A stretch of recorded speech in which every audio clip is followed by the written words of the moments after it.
This is Audible.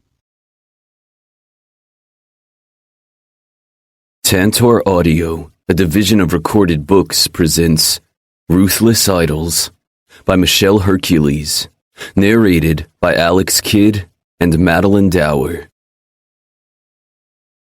1. Rufio. Morpheus's parents live in Everdale, which is an hour away from school. I made the trip in 30 minutes. By the time I pulled in front of their 2-story home, Morpheus was almost completely frozen. He had stopped screaming, but his silence was more worrisome. Morpheus's mother took him into a room as soon as she laid eyes on him and only came out to answer the door for 2 idols dressed in elaborate robes. We've been waiting for nearly 6 hours for an update. "This is crazy. What the hell are they doing there?" Phoenix asks, sounding as anxious as I feel. Shoulders hunched forward and leaning my elbows on my knees, I stare at my phone. I've been calling Bryce since 4 in the morning and nothing. He's never gone off the grid so long before. "Still no word from your brother?" Phoenix continues. "No." I'm about to call him again when the door at the end of the hallway finally opens and the 2 idols who had come in earlier exit Morpheus's room. Both Phoenix and I jump to our feet. The men walk silently toward the exit, but hell if I'm going to let them leave without giving us an update. With long strides, I cut across the room and block their way. "How is he?" Both men just stare at me blankly. It takes me a few seconds to realize both are blind. But are they deaf too? "Hello? My friend asked you a question?" Phoenix applies pressure. "We did what we could. Now, we must wait." "Wait for what?" I ask, my voice rising. In that precise moment, my phone begins to ring. I glance down and see it's Bryce calling, finally. "For Morpheus to take back what the shadows stole," the second man replies. "What kind of bullshit is that?" Phoenix asks, amplifying his idol power. It doesn't change their neutral expressions at all. Fuck, we're not getting anything from these guys. I whirl around and answer Bryce's call before it goes to voicemail. "Bryce, where the fuck were you? We've been calling non-stop," I say. "I can't explain right now. What's going on? Where's Daisy?" He sounds agitated. I run my hand through my hair as I look at Phoenix. The mysterious idols are gone. Great. "Shit, man, a lot's happened. You picked the wrong weekend to disappear," I reply finally. "Just answer the question already. Is Daisy all right?" He snaps, putting me on high alert. Why is he so worried about Daisy? Does he know what happened at the beach? "I don't know, but listen, Bryce, you have to get back to school as soon as you can. Shit happened last Saturday and Daisy isn't safe." "Why aren't you in school?" he asks. "Morpheus got really sick and we had to bring him to his mother." "What happened to him?" "We still don't know, but don't worry about Morpheus. Phoenix and I got this. You need to check on Daisy." I put extra emphasis on the latter. I'm fucking worried about both Morpheus and Daisy, but Bryce doesn't need to be. I want him focused on Daisy's safety for reasons still unknown to me. "You're so full of shit, Rufio. You know very well why." I stomp on my pesky thoughts, refusing to believe my motives have anything to do with feelings I abhor. The call goes silent all of a sudden. "Bryce, are you there?" I ask, getting no response. Call dropped. Phoenix approaches. "Yeah, fuck, today is turning out to be hell." I call my brother again, only to get his voicemail instead. Son of a bitch, I think his phone died. Phoenix rubs his chin and focuses on nothing in particular. "We messed up, Rufio. We were supposed to let Daisy drown." There's no conviction in Phoenix's tone, but I get angry all the same. I'm not done with her. Phoenix peers over his shoulder, brow furrowed. "Cut the bullshit, Rufio. You don't want to kill her or even hurt her anymore." I open my mouth to offer a retort, but I can't. I just begged Bryce to protect Daisy. I could say I'm protecting her from others because I'm the one who wants to torture her, but what would be the point? It'd be a lie. "If it makes you feel better, I don't want to hurt her either." Phoenix continues. I clamp my jaw shut. What am I supposed to say to that? In the past few days, Phoenix was the one thirstier for revenge. How is that going to make me feel better? I reply. She's a Norm who somehow has managed to whip both of us. Phoenix's eyes flash with anger. I'm not whipped. Whatever. With a shake of my head, I veer toward the hallway. I'm done waiting for Mrs. Malik to give us an update. Where are you going? Phoenix asks. To get answers. At least some answers. Figuring out why Daisy has a hold on Phoenix, Bryce, and me will have to come later. Halfway down the corridor, the door to Morpheus's room opens and his mother steps out. She looks distraught as she fixes her gaze on me. How is he? I ask. I did what I could. The bracelets have been reinforced, but now it's up to Morpheus to regain control of his powers. What about the god who was punishing him? There's no need to get into details with Mrs. Malik. She's the only adult who knows about what happened on that island of horrors. She's the one who found us after all. A spark of fear shines in the woman's eyes for a fleeting moment. He's gone for now. We all disobeyed him. Why is he only punishing Morpheus? Phoenix asks. Mrs. Malik averts her gaze. Morpheus wants to talk to you. I'm going to brew some tea. With quick steps, she walks around us and disappears through a set of double doors. For fuck's sake, what's up with everyone's cloak and dagger attitude? Can't they just give us a straight answer? Phoenix asks. I snort. Please, since when do fucking parents make it easy for us? If we want answers, we gotta get them ourselves. I enter Morpheus's childhood room, finding it as warm as a sauna. The curtains are open, revealing a room that hasn't changed much since a young Morpheus occupied it. The shelves on the wall opposite his single bed are still filled with toys and children's books. Morpheus is sitting up on his bed, propped against a couple of pillows. Several blankets are on top of him, including the bedspread depicting a cartoon superhero. He's also wearing a wool beanie. Hey guys, he croaks. Dude, you look like hell, Phoenix points out. Thanks for that useless observation, jackass. Morpheus takes a sip of the steamy beverage in his hand. I notice the shadows are still swirling around his wrists, but I can't tell if they're covering his entire arms like before. Your mother told us the god is gone, I say. Morpheus flinches a little. Yeah, the Zions were able to kick him out of my head. Zions? I thought those dudes were priests or some shit like that. Phoenix rubs the back of his neck. Same crap, different name, Morpheus replies. Did he tell you why he was punishing you and not us? I ask. Morpheus gives me a droll stare. Do you think that asshole would give us any explanation for his actions? He's a fucking god. But you're good now. Phoenix moves closer to the bed. Morpheus sets the mug on the nightstand and glances at his wrists. He pulls a sleeve of his sweater up, revealing the shadows are only concentrated around his bracelets. The Scions, Phoenix starts. Zions, Morpheus corrects him. Yeah, Phoenix waves his hand dismissively. They said you had to take back what the shadows stole. What did they mean by that? Morpheus shrugs. I have no clue. My dignity? He drops his chin, crossing his arms over his chest. I hate this.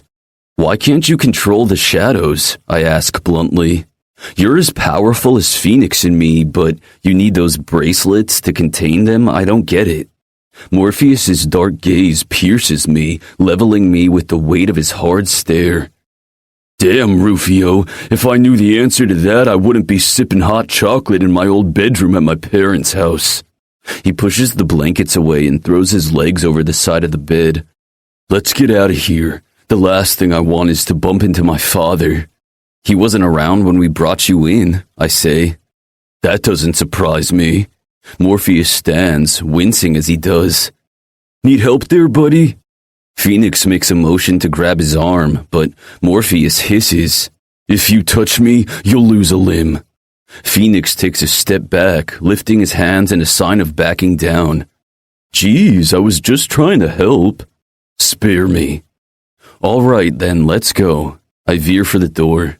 Morpheus is not completely recovered, that much is obvious, but I won't convince him to wait a little more. He's a big boy, and most importantly, the urgency to return to campus is overwhelming. I need to know if Daisy is okay, as much as the thought dismays me. You're not getting any more warnings about the norm, are you, Morpheus? Phoenix asks when we're out in the hallway. Nothing as specific as to when I did last Saturday, but it doesn't mean shit. My gift is linked to these damn shadows, and now that the bracelets have been reinforced, I doubt I'll get a premonition anytime soon. A blanket of silence descends on our group. Too much has happened in only a few days, life-altering events, and I for once am clueless about what my role in this new reality is. I'm an idol, taught to hate norms and sworn to destroy the weak. But when the call came, I ignored it. We all should have listened to Morpheus when he said Daisy was bad news. There's no doubt now that he was right, and yet, I don't care. The yearning and raw need I felt when I didn't know who she was at Unearthly Desires has only grown. There's a fine line between hating and wanting someone, and I've crossed that line with the norm. It's like there was a vital piece of me missing all these years, and Daisy is it. The brutal truth is that if she's meant to be our destruction, I want her to wreck me. 2. Daisy. We're surrounded by several people, a mix of faculty and students, but the teacher who tossed me out of the window is not among the crowd, mercifully. Principal Fallon breaks away from the group and approaches us. Bryce holds me tighter, angling his body so he's protecting me. "Miss Woods, are you okay?" she asks. "She's fine now, but no thanks to you," Bryce snaps. His harsh tone matches the energy I sense surrounding his body. Strangely, the sensation is different than when I felt his power before. It's more acute. "I'm okay," I say. Bryce turns to me, his eyes filled with savage intensity. I prefer the passion from before. "Who threw you out the window?" he asks in a voice that's low and dangerous. I don't know his name. It was a teacher. His nostrils flare and his eyes narrow. My body begins to shake, but it takes me a second to realize it's not me who's trembling. Bryce is. "I'm going to kill him," he grits out. "Mr. Rogers has been detained, and he'll be dealt with by the authorities," Principal Fallon says. "We'll see about that." Bryce stares Principal Fallon straight in her eyes, and even though he's in a lower position, he still feels more threatening than her. As for me, I'm confused as hell. I'm pretty sure I died, but somehow Bryce was able to heal all my injuries. That he could do that was a surprise, but not as astonishing as the fact that he wanted to save me. The earth-shattering kiss that followed was just the cherry on top. Bryce slides his arms under my body and stands up. It feels amazing to be cradled against his chest like this, but I don't want to appear weak. "Bryce, you can put me down now. I can walk." He watches me closely for a moment, his eyebrows furrowed together. I reach for his cheek, something I'd never thought I would do to an idol ever. "Seriously, I'm okay." I smile a little to make my point. The tension on his face eases a tad, but it's not enough for me. I get that he's worried, and the notion fills my heart with a powerful emotion that makes me giddy. Feeling bold, I brush my thumb over his lips. They part as he takes in a sharp breath. He brings his mouth closer to mine, but a throat clearing halts his progress. "Bryce, Daisy needs to see the nurse immediately," Principal Fallon says. With a sigh, Bryce puts me down, but he doesn't let go of me. Circling his arm around my waist, he pulls me flush against his side. The contact feels incendiary, but despite my crazy hormones, a new emotion takes hold of me. Fear. "What happened to Toby?" I ask Principal Fallon. He's in the infirmary. Broken arm. Let's go then. I take a step forward, but it's hard to move when I have an over 6-foot guy attached to my hip. But Bryce seems hesitant to let go of me. As one, we head for the main building, trailing after Principal Fallon. She warns the students to return to class, but people seem disinclined to heed her words. Everyone is too occupied with staring at me. As I walk near some students, I hear one say, "How can she not have a scratch? Maybe Bryce caught her before she crashed." Someone answers. The murmurs continue, but it's easy to push them to the background. They can gossip all they want. I have bigger concerns. A teacher tried to kill me. I've always thought the most dangerous individuals at Gifted Academy were the students, Bryce included. I was wrong. When we move away from the crowd, I quicken my steps to walk side by side with the principal. What's going to happen to Drusilla, Cherise, and Renata? Before Principal Fallon can reply, Bryce cuts in. What did they do? Ah, shit. Bryce is still riding his rage. Maybe I shouldn't have mentioned the dreadful trio in front of him. I don't want him to get in trouble on my account. They, were picking on me just before Mr. Rogers decided to throw me out the window. I explain. Did they use their powers against you? He asks. Yes. There's no point in lying about it. There were plenty of witnesses, and I'm sure Bryce could find out the truth quickly. Those bitches, he says under his breath. Don't even think about going on a revenge spree, Bryce. Those girls will be disciplined by me, Principal Fallon interjects. Bryce makes a strange sound in the back of his throat, almost a roar. What did they do to you, Daisy? I nibble on my lower lip. Bryce is a level 17. He could easily do some real damage to Dreadzilla and her friends. They deserve punishment, but I don't want him to be the one doling it out. They attacked me. I should be the one putting them in their place, but that's not likely to happen in this lifetime. Doesn't matter what they did to me. Renata broke Toby's arm, though. Would that warrant her expulsion? I ask Principal Fallon. She doesn't answer until we're inside the building. Just like outside, the students here stare as we walk down the hallway. I wonder how many of them are disappointed I'm not dead.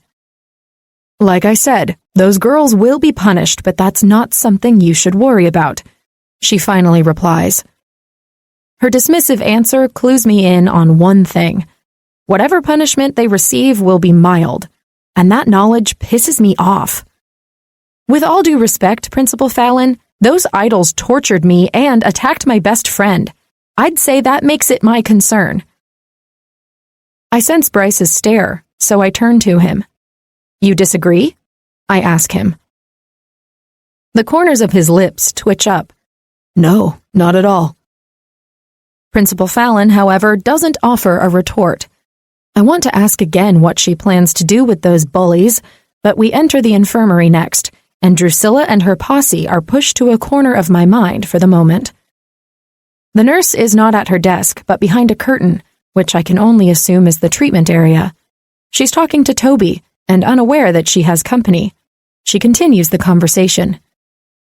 You're very lucky she didn't pulverize the entire bone, Toby. What were you thinking charging an idol like that? I had to do something. Cherise was drowning Daisy. Bryce presses his fingers deeper into my waist while his body becomes tenser.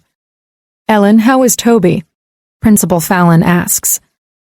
The curtain is pulled to the side, and a tall woman with short, curly brown hair appears.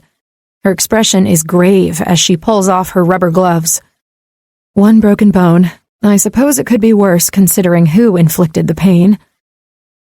Her gaze switches from Principal Fallon to me. She gives me a quick once-over, and then she says, I thought you fell from the 3rd floor. How come you're standing there without a scratch? Bryce steps aside, letting go of my waist. I miss his proximity immediately and berate myself for it. Since when do I depend on anyone for comfort? I can't deny I've developed unfamiliar feelings for him, But whether I'm falling for the guy or not, it's no excuse for my weakness. I healed Daisy, he says. The nurse arches her eyebrows. I didn't know you could do that, Bryce. It's a handy gift. Need a job? I can't tell if the woman is joking or not. Toby joins us in the small reception area, his arm in a cast. Now he and Rosie match. Son of a bitch. I hate bullies. An ugly feeling brews in the pit of my stomach. I want those bitches to pay for hurting him. Maybe I should let Bryce do whatever he wants to them since I can't. Daisy, you're alive! Toby breaches the distance between us and hugs me with one arm. I can't believe it. Me neither. I'm careful not to hurt Toby further. After a moment, I ease off the embrace and turn to Bryce. He's looking at Toby in a funny way. I hope he's not jealous.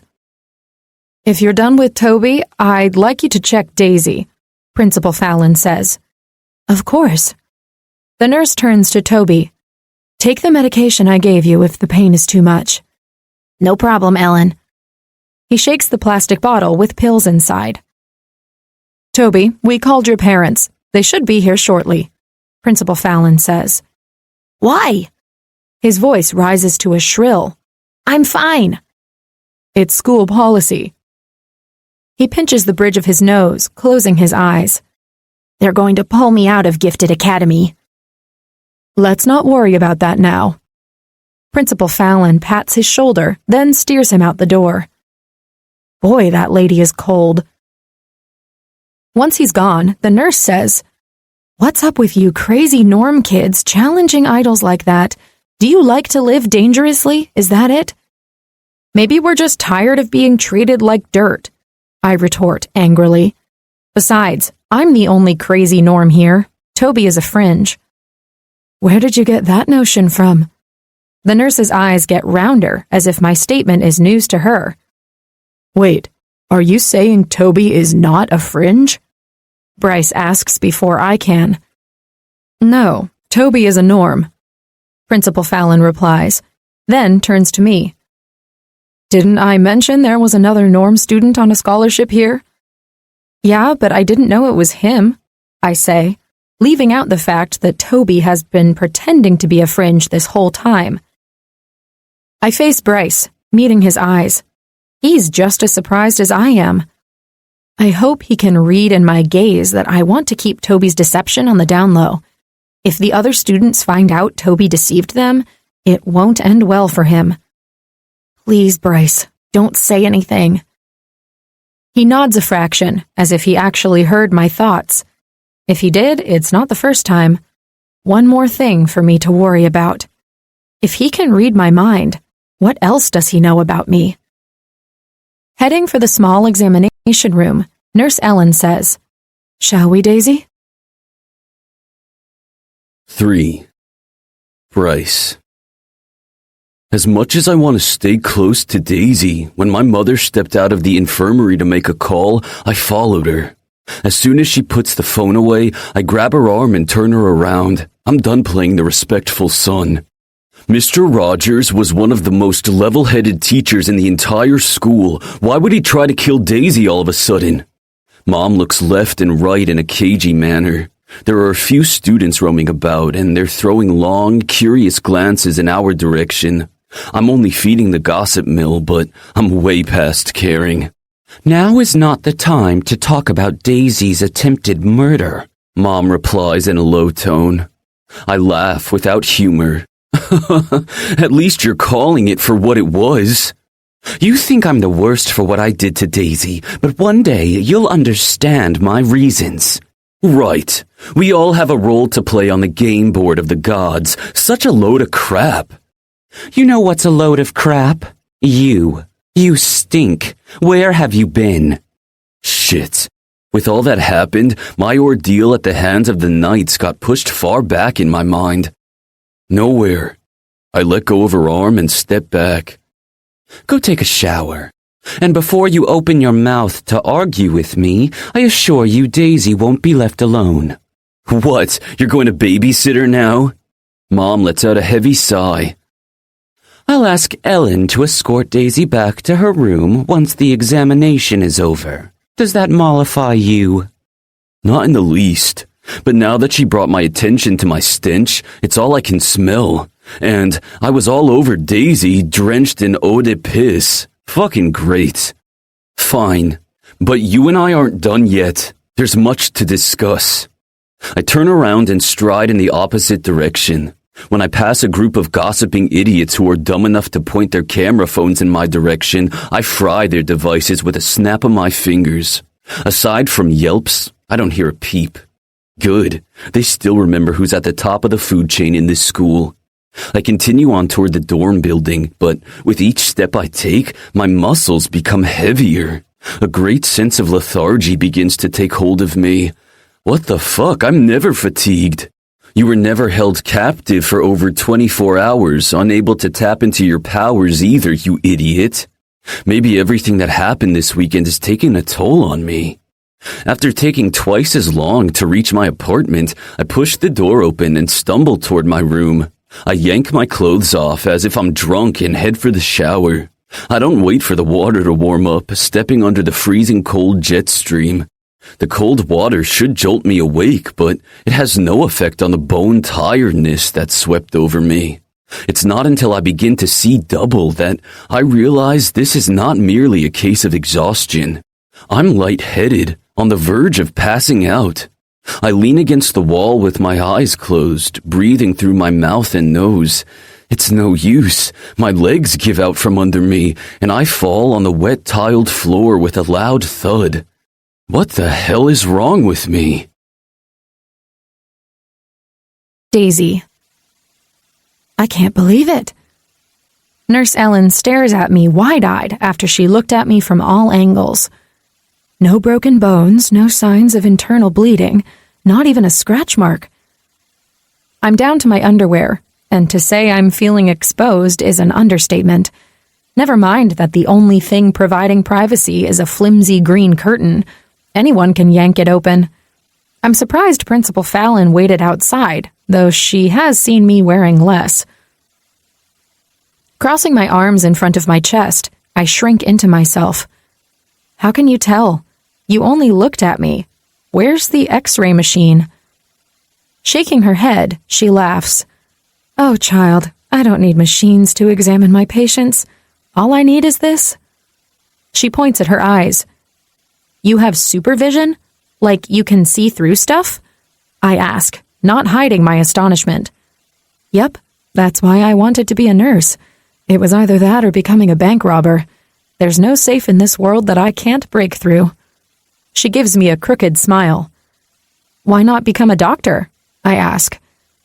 Her smile is replaced by a scowl. Doctors don't care about their patients. They're too concerned about beating the competition. It might be different among norm doctors, but in my world, doctors are assholes. I'm surprised idols need doctors, I say. Aren't you guys indestructible? She snorts. Nope. We get sick and hurt as often as norms and fringes. The only difference is that our diseases are 1,000 times more devastating than yours. It's a good thing you're immune to most of them. I can't believe she's telling me all this. Not even Dad's diary had so much information about idols' illnesses. I erroneously assumed they simply didn't get sick. How about fringes? What about them? She turns to the small desk in the corner of the room and retrieves a tablet device from it. Well, they aren't as strong as idols, but they have godly powers in them. Are they immune to diseases that affect norms too? Unfortunately, no. And depending on their level, some of our diseases are fatal to fringes. Their bodies simply can't handle them. I bite my lower lip, thinking about Toby. He wants to become a doctor, but the best med schools are run by idols. What's with that frown? Ellen asks. Are there different paths in med school? I don't follow. I mean, do norm and idol students learn different things? In some institutions, yes. But the best med schools in the country have a unified curriculum. Why do you ask? Do you want to become a doctor? No, not me. Toby does. He wants to attend Prism City University. I heard it's a top school. Oh yeah, and very competitive. It's harder for norms to be accepted, but not impossible. Since Toby attends Gifted Academy, he has a better chance than other norm kids. I wonder if that's why Toby lied about being a fringe. Not because he was afraid of being bullied, but because he wanted to increase his chances of being accepted at his dream school. Well, I'm done here, Nurse Ellen tells me. If you don't have any other questions, you're free to go. I jump off the examination table and get dressed. My uniform is torn in places and stained with blood. Considering I no longer have the injuries to match, it looks like a Halloween costume now. Principal Fallon stands up when Ellen heads for her desk. So, is she completely healed? She asks. Yes, Jody. Your son did a terrific job. Wait a minute. Son? The nurse sits behind her desk and begins to type away on her laptop. I turn to the principal with mouth agape. Bryce is your son? My voice rises to a shrill. The woman raises an eyebrow. Yes, Daisy. Rufio too, if you're wondering. Oh my God. Of all the things to find out, this revelation has me speechless. My brain is going at 100 miles an hour. Principal Fallon glances over my shoulder. Ellen, I promised Bryce I wouldn't leave Daisy alone, but I have to handle the fallout of what happened to her. Would you mind escorting her back to her room? Sure, I can do that. Let's hope no one else decides to toss a student out the window. The nurse winks at me. Was that supposed to be funny? I'd be dead if it weren't for Bryce. I don't need a bodyguard, I grumble. Now both women are staring at me like I'm crazy. Right. 2 people have tried to kill me today, and 1 almost succeeded. You won't need one after I'm done with the culprits, but for now, indulge me, Principal Fallon says. Fine, I reply resignedly, but at the same time, annoyed. I sound just like Rosie when she doesn't want to do something. Shit, I hope Toby doesn't tell Rosie about what happened today. I can't have her worrying about me, not after I promised her I'd be safe here. Keeping information from my sister makes me guilty as hell, but I can't quit school now. Not because this is the opportunity of a lifetime, but because I sense a great shift is about to occur in our world, and it will start here at Gifted Academy. 4. Daisy. You looked truly surprised to learn Bryce and Rufio Kent are Jody's sons, Ellen says. We already left the main school building, and there's no one around to eavesdrop on our conversation. No one bothered to tell me. I don't think the boys want to broadcast to the world that their mother is the principal. You know they'd lose a few cool points if they did. The woman chuckles. Well, she should have told me. We enter the dorm room building, but before we take the stairs to my floor, the nurse's phone rings. Nurse Carstairs speaking. There's a pause, followed by a frown. All right, I'll see you in 5 minutes. She puts the phone away and turns to me. I have to get back to the infirmary. It seems today kids have decided to act extra stupid. Are you going to be all right on your own? Yeah, I'll be fine. With a nod, she heads out. I veer for the stairs. It's strange that despite what happened, I'm not feeling jittery or anxious. I was attacked for crying out loud. Shouldn't I be suffering from PTSD or something? I sprint up the stairs, though. There's no reason I should risk getting caught alone by a vengeful idol. As I approach my room, my eyes scan ahead, landing on the guy's apartment door. It's ajar. My stomach coils as apprehension sneaks into my heart. I'm feeling nothing about being almost killed, but the prospect of seeing Rufio, Phoenix, and Morpheus puts me on edge. That's insane. Despite that, I tiptoe toward their apartment and look inside. It seems empty. Bryce? I call out. No answer. I should leave, but something tugs in my chest, almost as if there's an invisible line pulling me in. I enter, and then veer toward the direction I think his bedroom is. There are 2 doors. One is closed, but the second is open. The sound of a shower running warns me someone is home. "Bryce, are you in there?" I walk in. A queen-size bed takes most of the room, which makes the space a little cramped. The desk pushed against the window is covered with books and loose sheets of paper. On the floor, a trail of discarded clothes leads to the bathroom. The door is cracked open, but the pool of water leaking from under it makes me worried. Without a second thought, I stride toward it and push the door in all the way.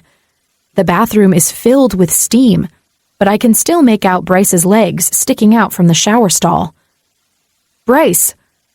I yank the shower curtain open and drop to my knees. His head is hanging low, and his long bangs are covering his face.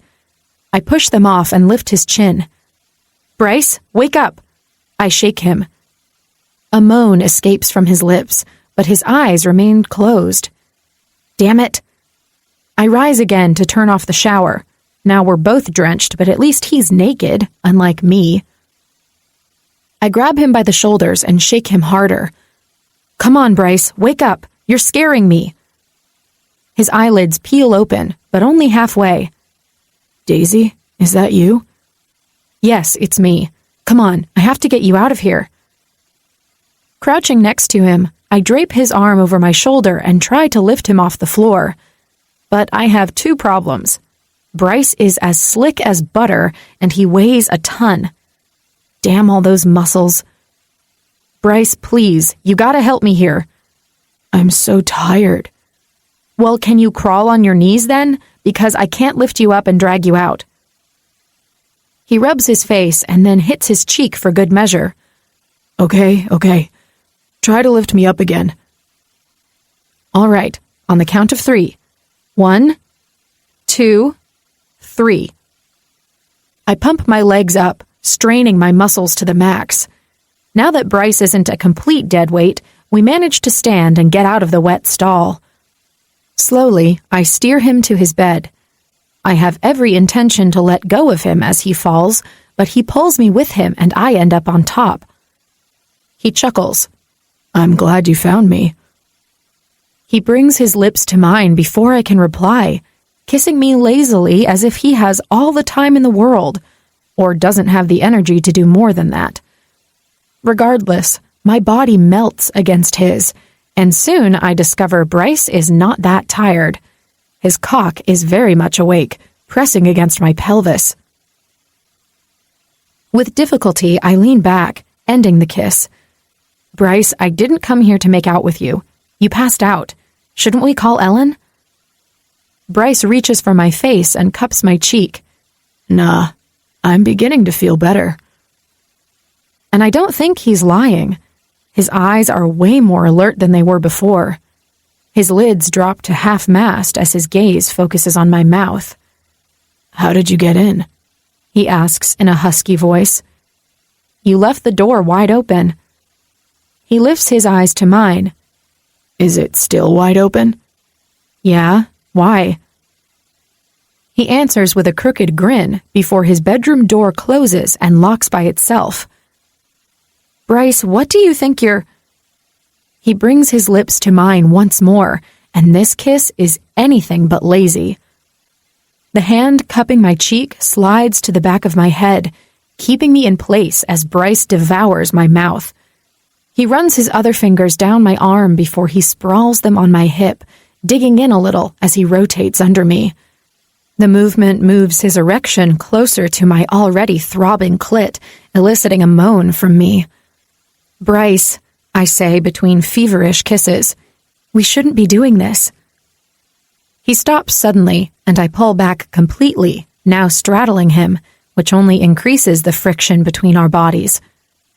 "Are you in pain or feeling ill?" "No, nothing like that. Ellen said I'm healed completely." He grabs my hips, and then, with an expression that tells me he's up to no good, he slides his hands down until they reach the bottom of my skirt. I let out a gasp as my heart lurches forward. Without breaking eye contact, he slides his hands underneath my skirt, and with a smoldering caress, he skims back up, until his fingers curl around the sides of my underwear. "Bryce, what are you doing?" I breathe out. "I want to make sure Ellen's assessment was correct."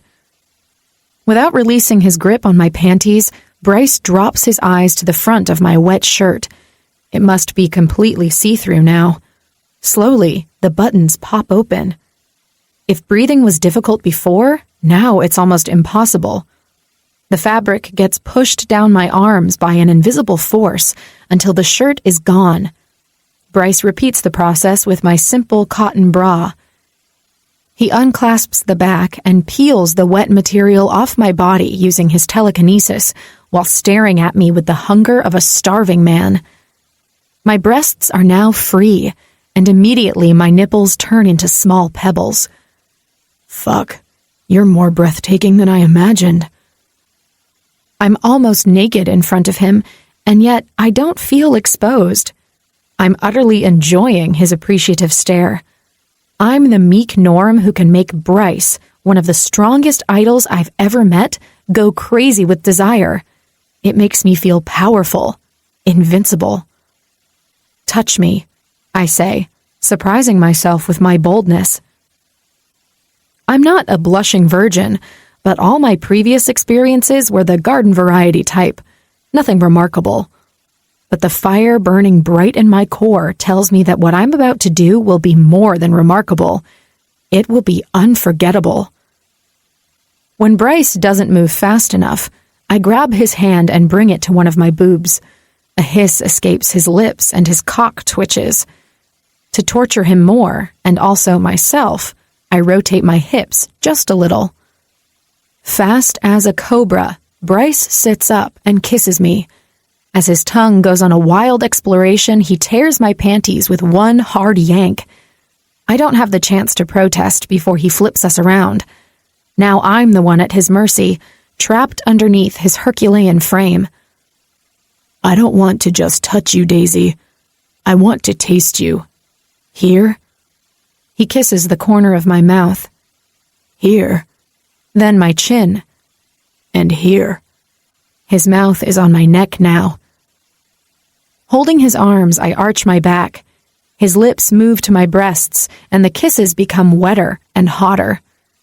Making lazy movements with the tip of his tongue, Bryce teases the area around my right nipple before sucking the nub in.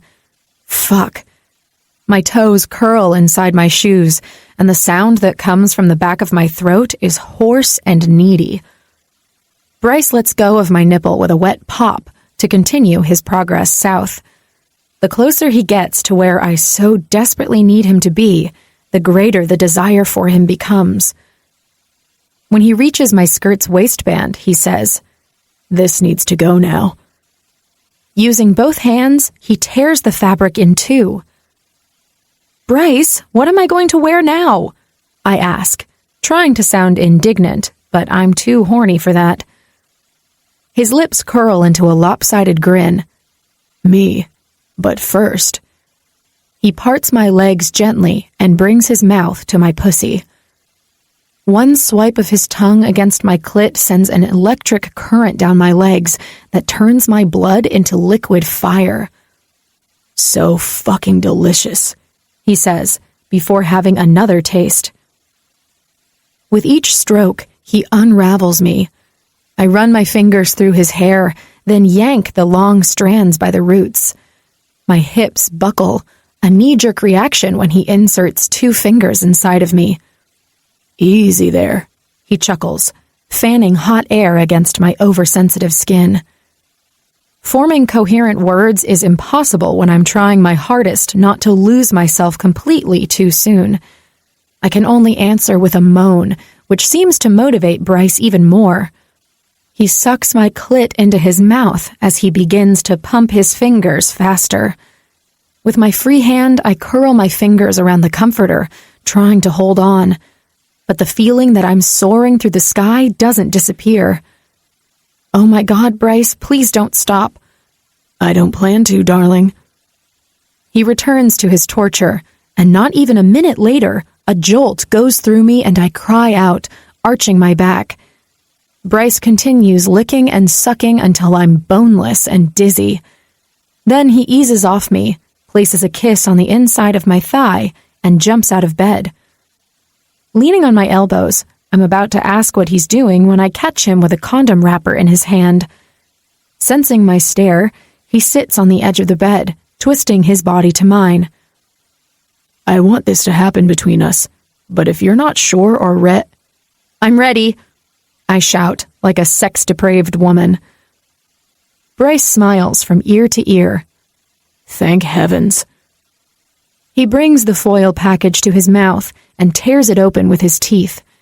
He looks so normal doing that, it's almost possible to pretend he's not an idol with extraordinary powers. That notion flies straight out of my head when his eyes become brighter, almost molten gold.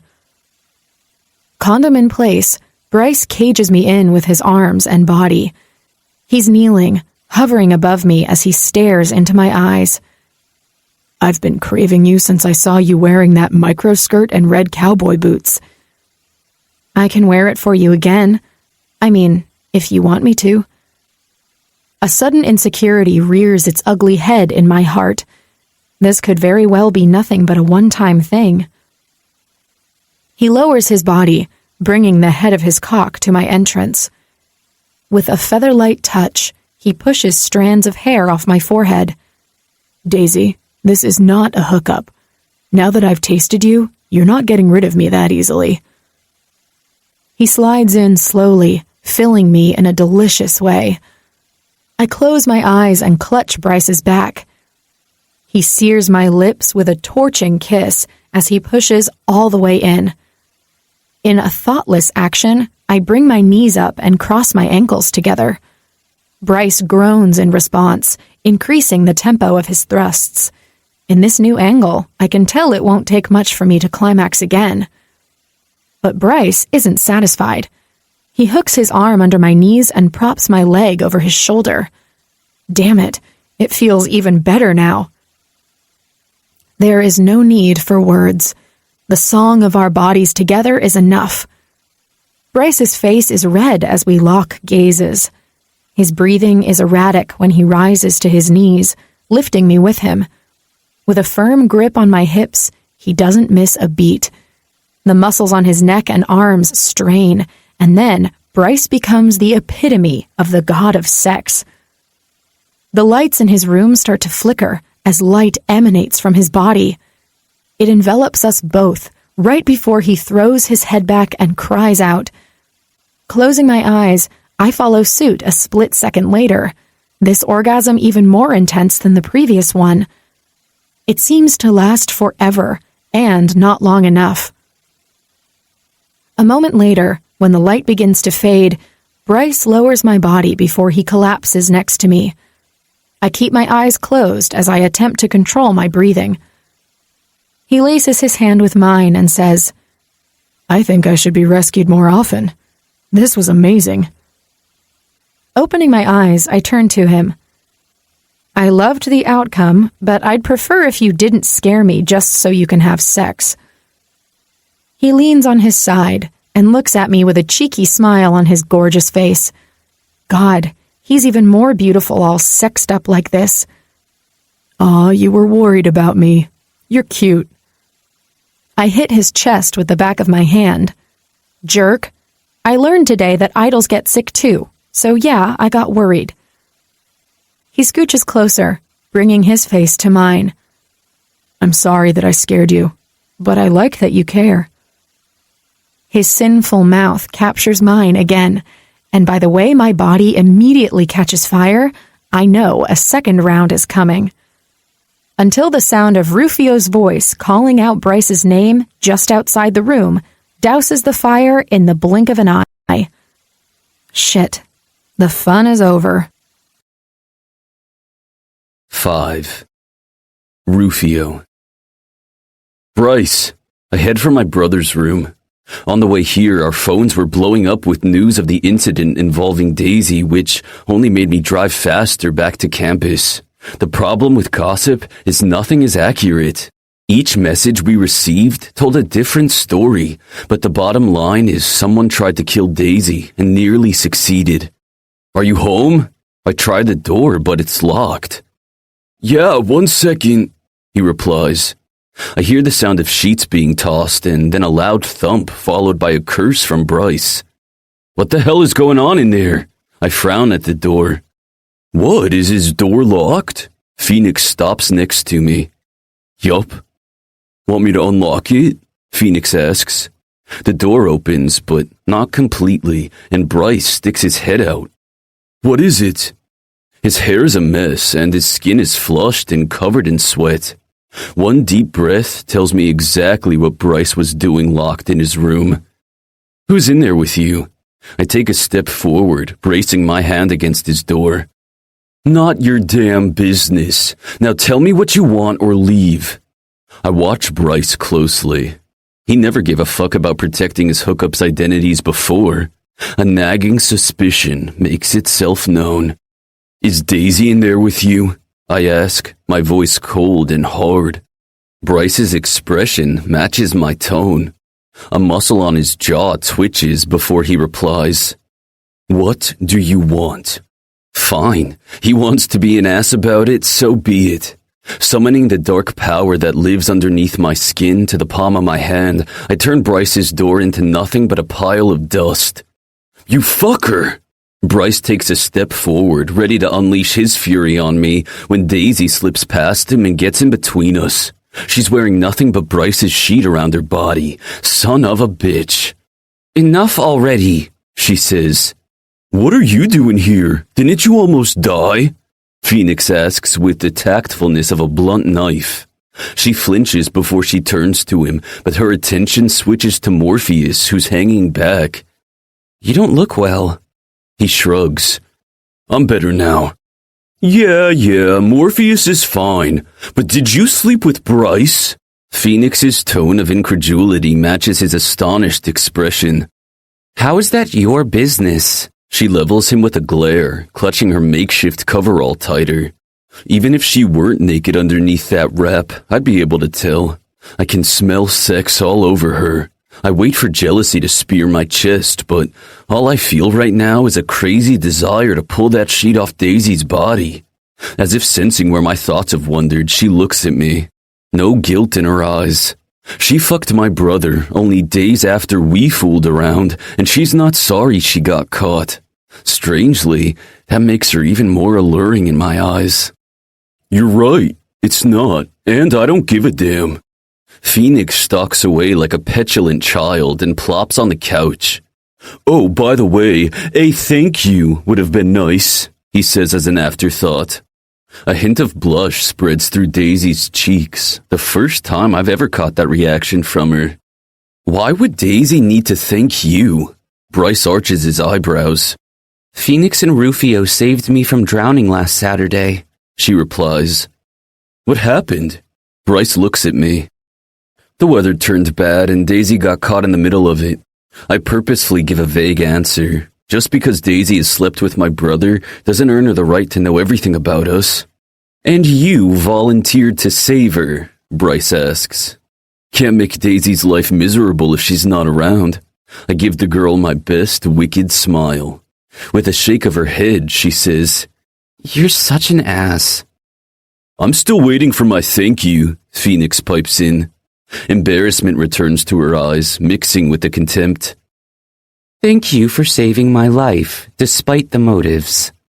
You're welcome, Phoenix and I say at the same time. My answer is followed by a smirk. I'm leaving. Daisy heads for the door. Are you walking out like that? I ask. She pauses with her hand on the doorknob and looks over her shoulder. I have no choice. Bryce ripped the clothes right off my body. With a grin, she slips out, leaving me staring at the door with my mouth agape. What the actual fuck? Phoenix whistles. Damn, post-coital Daisy is even sassier. The comment is meant to be a joke, but Phoenix's tone is off. He's trying to hide his true feelings on the matter. We didn't discuss in depth what our actions in the last 48 hours meant. Bryce stares at the gap where his door used to be, then turns a murderous glare in my direction. You're fixing this, asshole. Now that Daisy is gone, can we talk without trading insults? Morpheus approaches, still wearing more clothes than the weather asks for. Fine. Tell me exactly what happened on Saturday, Bryce replies. You'd better put your clothes on and have a seat. It's a long story. Morpheus heads for the couch. Bryce. An hour later, we realize our problems are bigger than we thought. I told the guys everything that happened to me since I disappeared. Well, almost everything. I didn't get into details of the conversation between my parents. I don't think Rufio is ready to learn the whole truth about our mother. All he knows now is that she's the one who pushed for Daisy's scholarship. The most troublesome part is the fact that the Knights were able to not only kidnap me, but keep me captive for the entire weekend. Between Mom's shady agenda and the Knights, there's Daisy. Sexy and sassy Daisy, who proved to be a surprise in more ways than one. Just thinking about her makes my cock twitch. I push thoughts about sex to the side and focus on the other aspect of her that, for now, I'm keeping to myself as well. Her last name. Why would she use a fake one? What is she trying to hide? Morpheus rubs his face. I don't know what to think anymore. Why would Mr. Rogers try to kill Daisy like that? It doesn't make any sense. You're worried about him? What about the Knights' interest in Daisy? What do they want with her? Rufio replies. Let's not forget your mother playing good cop, bad cop with you two. Phoenix scoffs. I don't want to focus on my mother's shenanigans, so I ask, did you really see the god's face in the sky? I thought that maybe I was imagining things, but after what that bastard did to Morpheus, I'm sure. Phoenix leans on his elbows and stares me straight in the eyes. But man, you can heal people? That's huge. I suppose, I shrug. I can't believe you boned her before Rufio or I could. That's a plot twist I didn't see coming. Oh, for fuck's sake, Phoenix, can you take your mind out of the gutter for 1 second? Rufio snaps. What's wrong with you? Are you jealous? He asks. You know the god who wants Daisy dead won't stop, right? Morpheus chimes in. What are we going to do about that? She clearly has a big part to play in whatever's happening to our world. I become tense in an instant. They might have saved Daisy at the beach, but they were dead set on destroying her before. I'm sorry you took the brunt of his wrath, but I want to make one thing very clear. No one is touching Daisy, I say. What's that supposed to mean? Rufio lifts his gaze to mine. It means if you're still thinking about continuing your wicked games, think again. I stand up, feeling bone tired all of a sudden. Not the same lethargy that knocked me down earlier, but it's enough to make me want to lie down and not wake up until tomorrow. Unfortunately, rest will have to wait. Geez, Bryce, since when do you care about the chicks you fuck? Phoenix asks. I don't answer because I don't want to tell them. I never truly cared about anyone besides my brother, and even so, I had a hard time showing it. Emotion is not something I master well. You're not in love with her, are you? Phoenix's expression turns somber, and when I look around the room, he's not the only one sporting a frown. Don't be an idiot, of course not, I reply. I could have fucked her, you know. Rufio says. His comment is sharp, meant to cut. My brother is cruel, but never without reason. His remark only serves one purpose, to tell me he feels more for Daisy than he wants to acknowledge. Phoenix turns to him. When?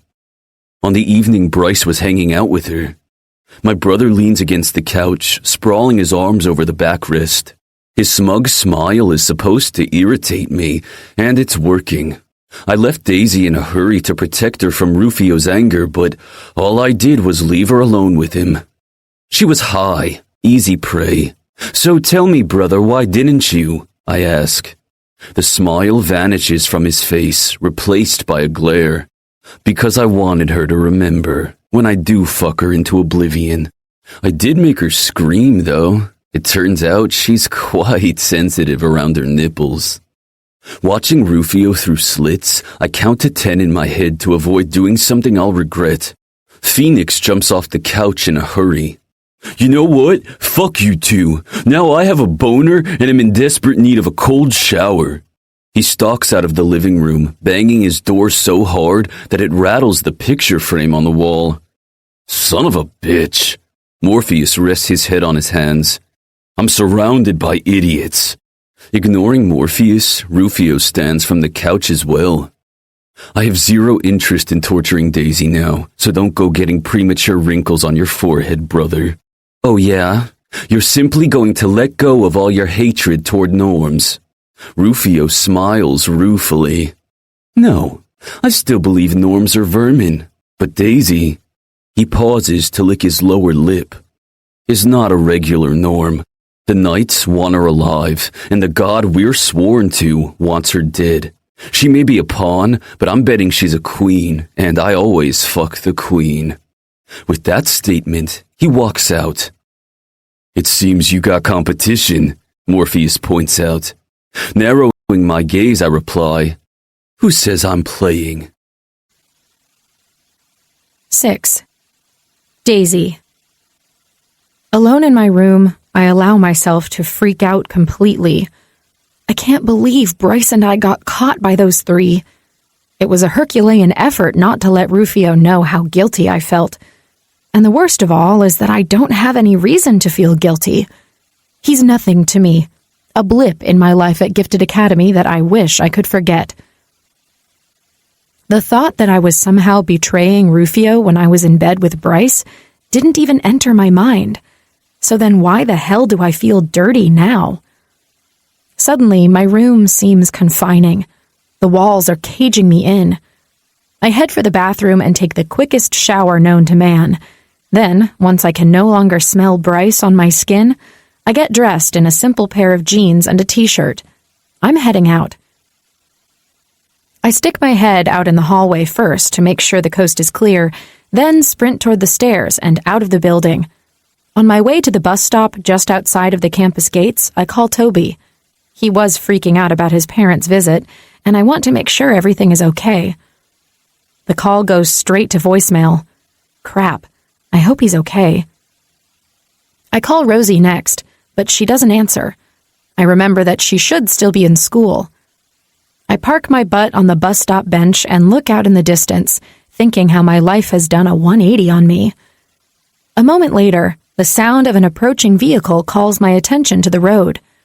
A black SUV is approaching.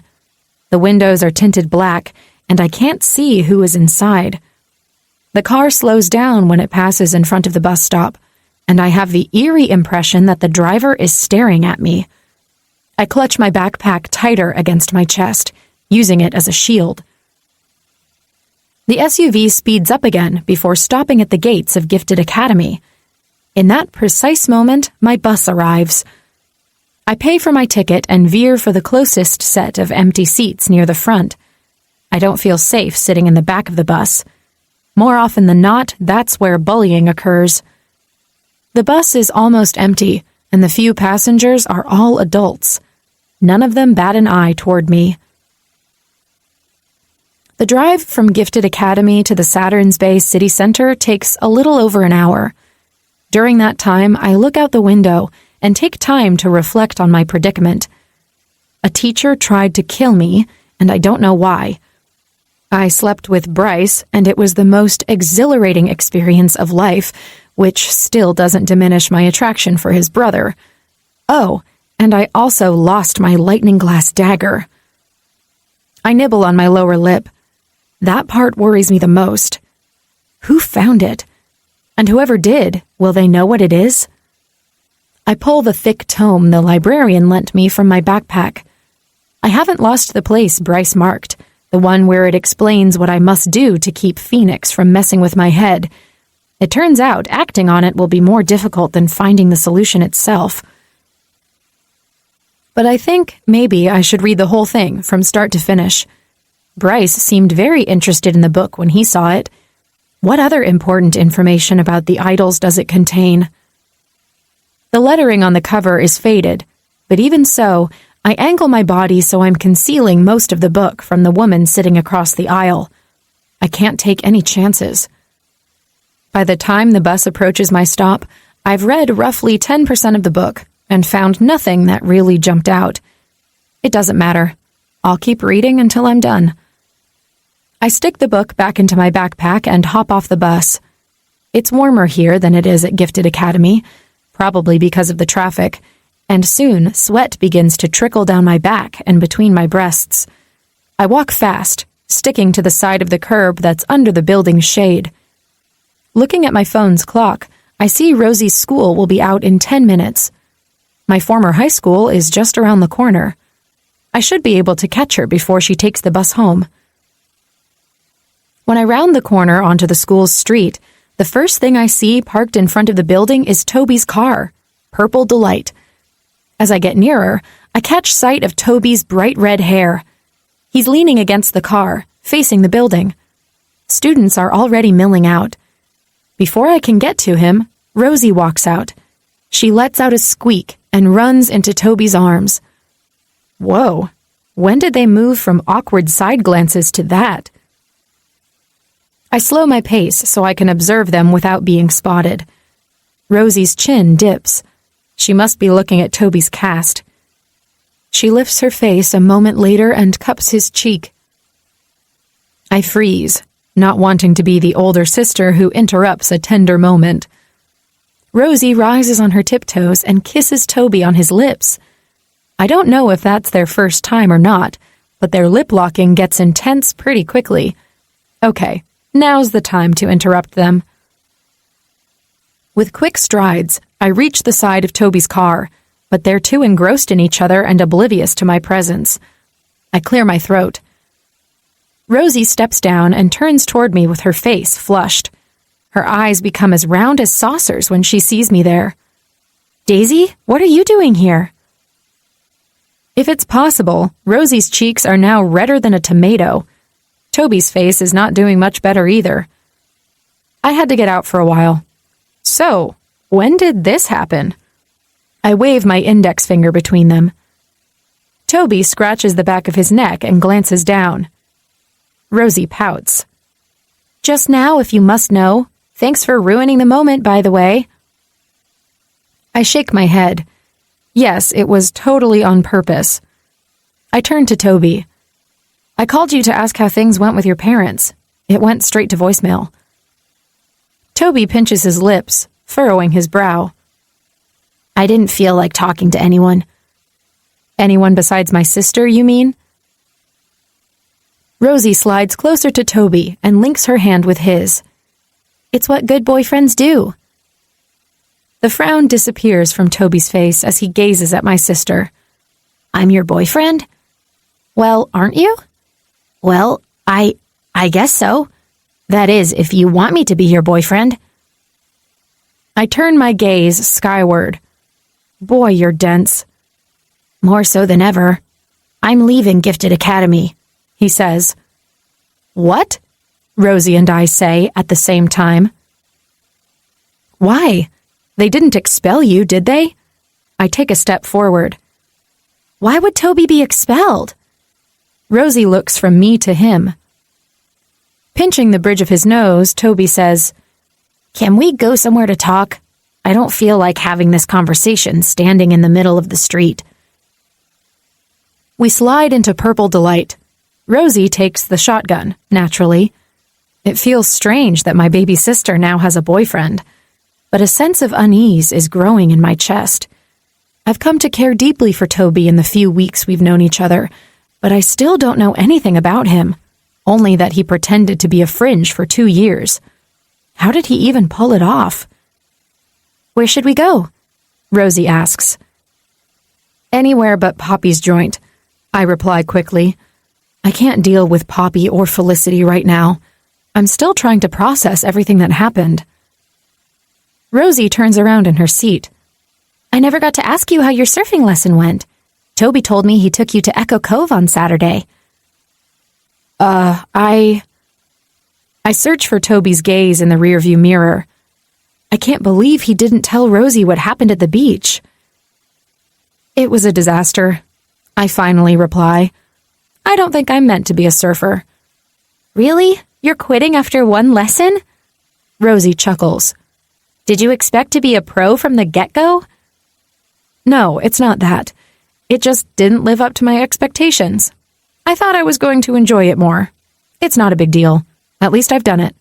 Besides, it's not like I'd have the time to practice.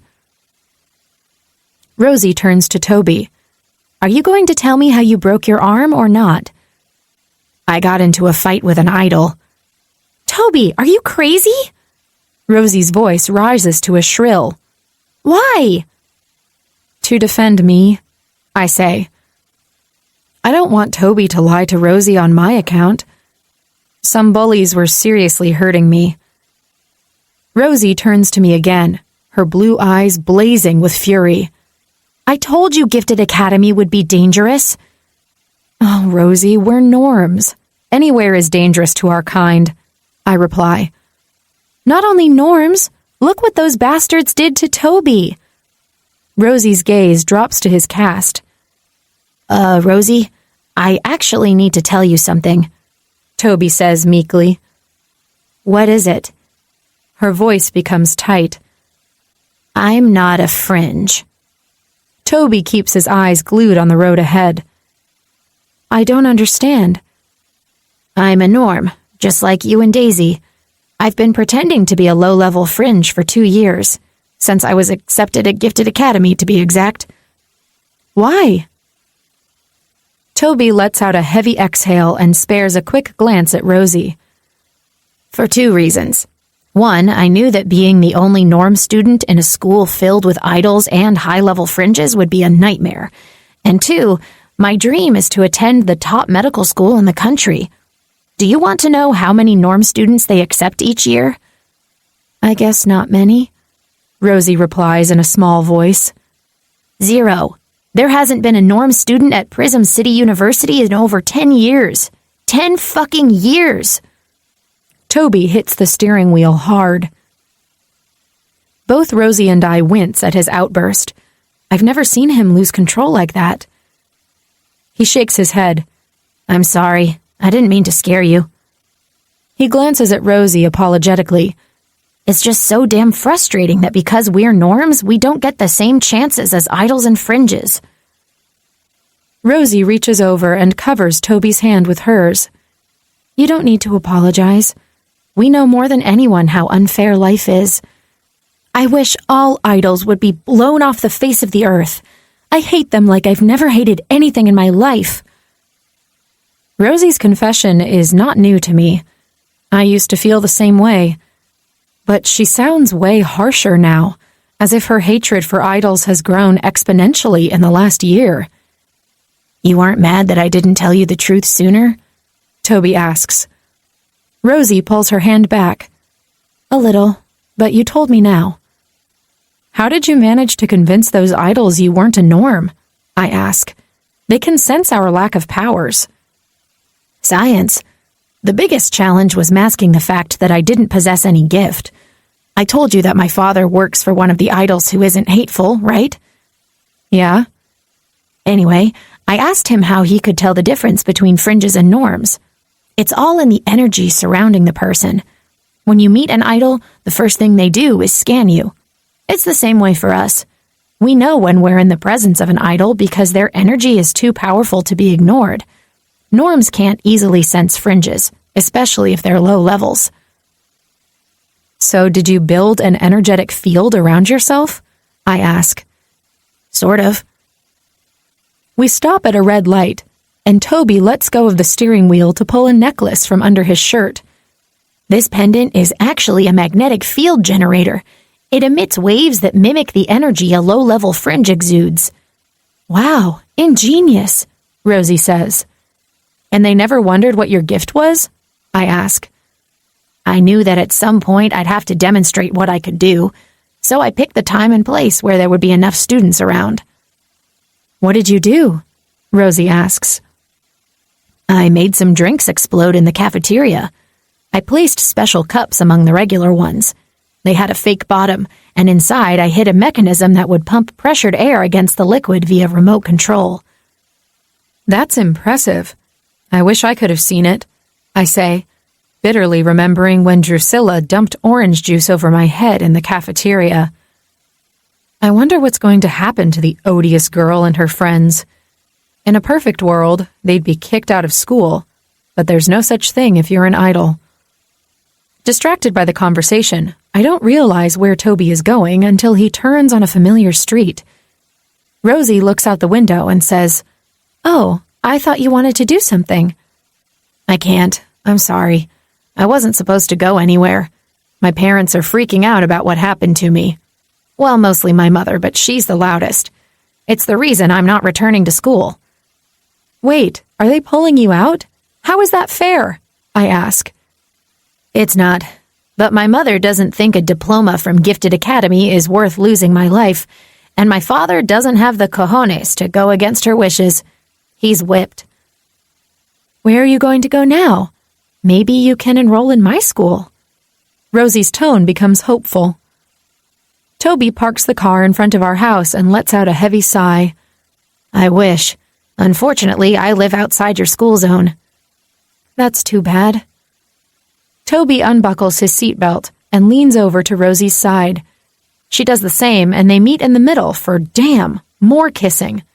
My eyes! My eyes! Could you please wait until I'm out of the car? I slide out in a hurry and veer for the front door. My landlord opens it before I can fish my key out of my bag. "Daisy, what a surprise!" The woman hugs me tightly, making me tense in an instant. She's never done that to me before, and only on a few occasions with Rosie. What gives? "Hi, Mrs. Wilmot. How are you?" "I'm well, child." Her gaze travels past my shoulder. "Is that Rosie?" "Yeah, she'll come in a minute." Mrs. Wilmot is now sporting a frown as she stares at Purple Delight. "So what's new?" I ask her. "Same old. Oh, I almost forgot. A package was delivered for you earlier today." She turns on her heels and walks in. On the small desk by the entry hall, there's a courier envelope waiting for me. Strange. Who would send me anything? I immediately scan the sender's address. My blood runs cold. It's a P.O. box address from Hawk City. "Aren't you going to open it?" Mrs. Wilmot hovers too close to me. "Yeah, later." I stick the package in my backpack, not missing the glint of disappointment in her eyes. Rosie comes in then, all flushed. Did Toby leave? I look out the door. Shit, he's gone. I wanted to talk to him more without Rosie around. "Yeah, he said he had things to do, like sort out his academic stuff." Rosie heads for our bedroom, and I follow her. "Can I get you girls anything to eat?" Mrs. Wilmot offers. "You must be starving." We both turn to find her right behind us. What's up with her today? No, we're good," I reply. The woman just hangs in the hallway with the look of a dog that just lost her bone. I shut the door, but I know she'll hang around to eavesdrop. Has Mrs. Wilmot been acting weirdly lately, or is it just today? I ask. Rosie sits on the bed, resting her back against the headboard. "She's been nicer to me for sure, but I just assumed it was because you were gone." I bite my lower lip. If she had started acting friendlier a few weeks ago, I wouldn't have thought much about it. But now, after everything that's happened to me, I can't help the worry that fills my heart. Mrs. Wilmot is a norm, but that doesn't mean she can be trusted. 7. Bryce. It doesn't take long for me to discover who Daisy is. All I have to do is type in Hawk City and Rodale in the search engine. The first article that pops up is about the murder of her parents, Paul and Anna Rodale. Paul was the editor for the Hawk City Gazette, a newspaper known for controversial articles. They weren't afraid to poke the powerful idols in Hawk City. I click on the link, which is surprisingly not from the newspaper he used to work for. It's from a more traditional publication, Hawk City News, It says Daisy's parents died in a tragic fire in their apartment, along with their children, Daisy and Rose. I lean back against my chair, rubbing my chin. Daisy didn't want me to know anything about her past. It was Rosie who told us her parents had been murdered. It happened 7 years ago, which begs the question, where did Daisy and her sister go after those events? I get the impression that she doesn't have any other family, but again, she could be withholding that information as well. Despite her deceit, I can't bring myself to be angry at her. No, the feeling that's swirling in my chest is the opposite of anger. I won't dare give a name to it yet, but just thinking about her makes me want to see her again. Damn it. Weren't cravings supposed to stop once you got what you wanted? There's a knock on my doorframe. Can I talk to you? Morpheus asks. I close my laptop and swivel my chair around. Sure. A quick once-over tells me Morpheus is not back in top shape yet. His skin is too pale and there are dark circles under his eyes. He shed some of the layers of clothing, but he's still wearing a cashmere sweater and woolen beanie. Morpheus closes the door and shoves his hands into his jean pockets. It's about Daisy. My spine becomes rigid in an instant. Of all the subjects I want to avoid, Daisy is at the top of the list. If you're here to give me a sermon about how foolish I was for hooking up with the norm, you'd better... It's not about that. Morpheus cuts me off. It's about what I saw while that asshole was in my head torturing me. You had another vision? I lean forward, eager all of a sudden. Yeah, I didn't realize at the time it was a vision. I was in too much pain to pay attention, but once that motherfucker got out of my head, my thoughts became clearer. What did you see? Daisy, and you next to her. You were in a white void of sorts, and there was a line of power linking each of you to other people. Other people? Who? I narrow my eyes to slits. I don't know. I couldn't get a clear visual of them. They were blurry and see-through, almost like ghosts. Morpheus shakes his head. I honestly have no clue what it means. The sense I got is that you were separated from those ghosts by a great space. Time, maybe. I lean my elbows on my knees and let my head dip between my shoulders. Were Daisy and I linked in any other way in your vision? Morpheus makes a disgruntled noise in the back of his throat, prompting me to meet his gaze again.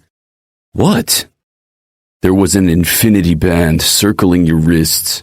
I inhale sharply. Son of a bitch. Are you sure? Yeah.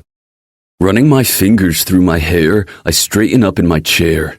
The infinity band is the ultimate vow two idols can make to each other. It's like marriage on steroids, unbreakable. Daisy isn't even an idol. If I was crazy enough to even consider it, we could never form an infinity band. She'd be killed in an instant. You're concerned about that? Morpheus's eyes widen. How about the fact that you were bonded by an eternal vow in my vision? An infinity band doesn't only link you in one lifetime, it's forever.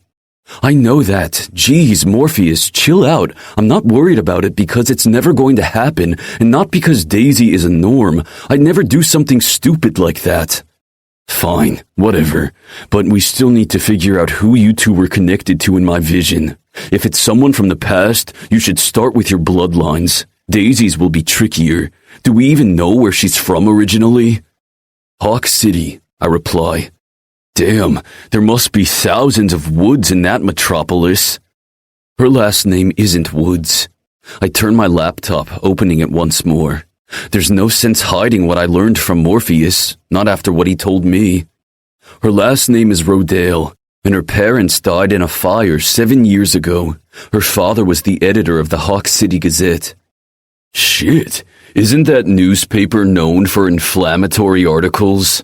Morpheus moves closer to my screen. Yeah. Wait, her father was the infamous Paul Rodale? Morpheus's tone rises in pitch. What about him? Dude, he stirred a lot of feathers in the idol community prior to his death. He wrote a controversial article stating that idols were initially created to protect the weak, but instead we turned into tyrants who terrorized the people we were supposed to protect. I snort. So the guy was a wacko. Pretty much. And it doesn't stop there. He ended the piece by saying that if idols couldn't be bothered to uphold their purpose, then what does the world need them for? So basically, he was calling for our destruction, I say. Morpheus nods. I'm not surprised he was killed. Pieces of the puzzle are slowly becoming clearer. I just don't know how they fit together yet. My mother doesn't hate norms, but what happened to her in the past that made her hate her own kind? What if she's part of the Knights? I can't believe that possibility never occurred to me until now. What's on your mind? Morpheus asks. Meeting his gaze, I say. If word gets out that Daisy is his daughter, she's as good as dead. Morpheus turns his back to me and begins to pace. What if Daisy shares her father's ideas about idols?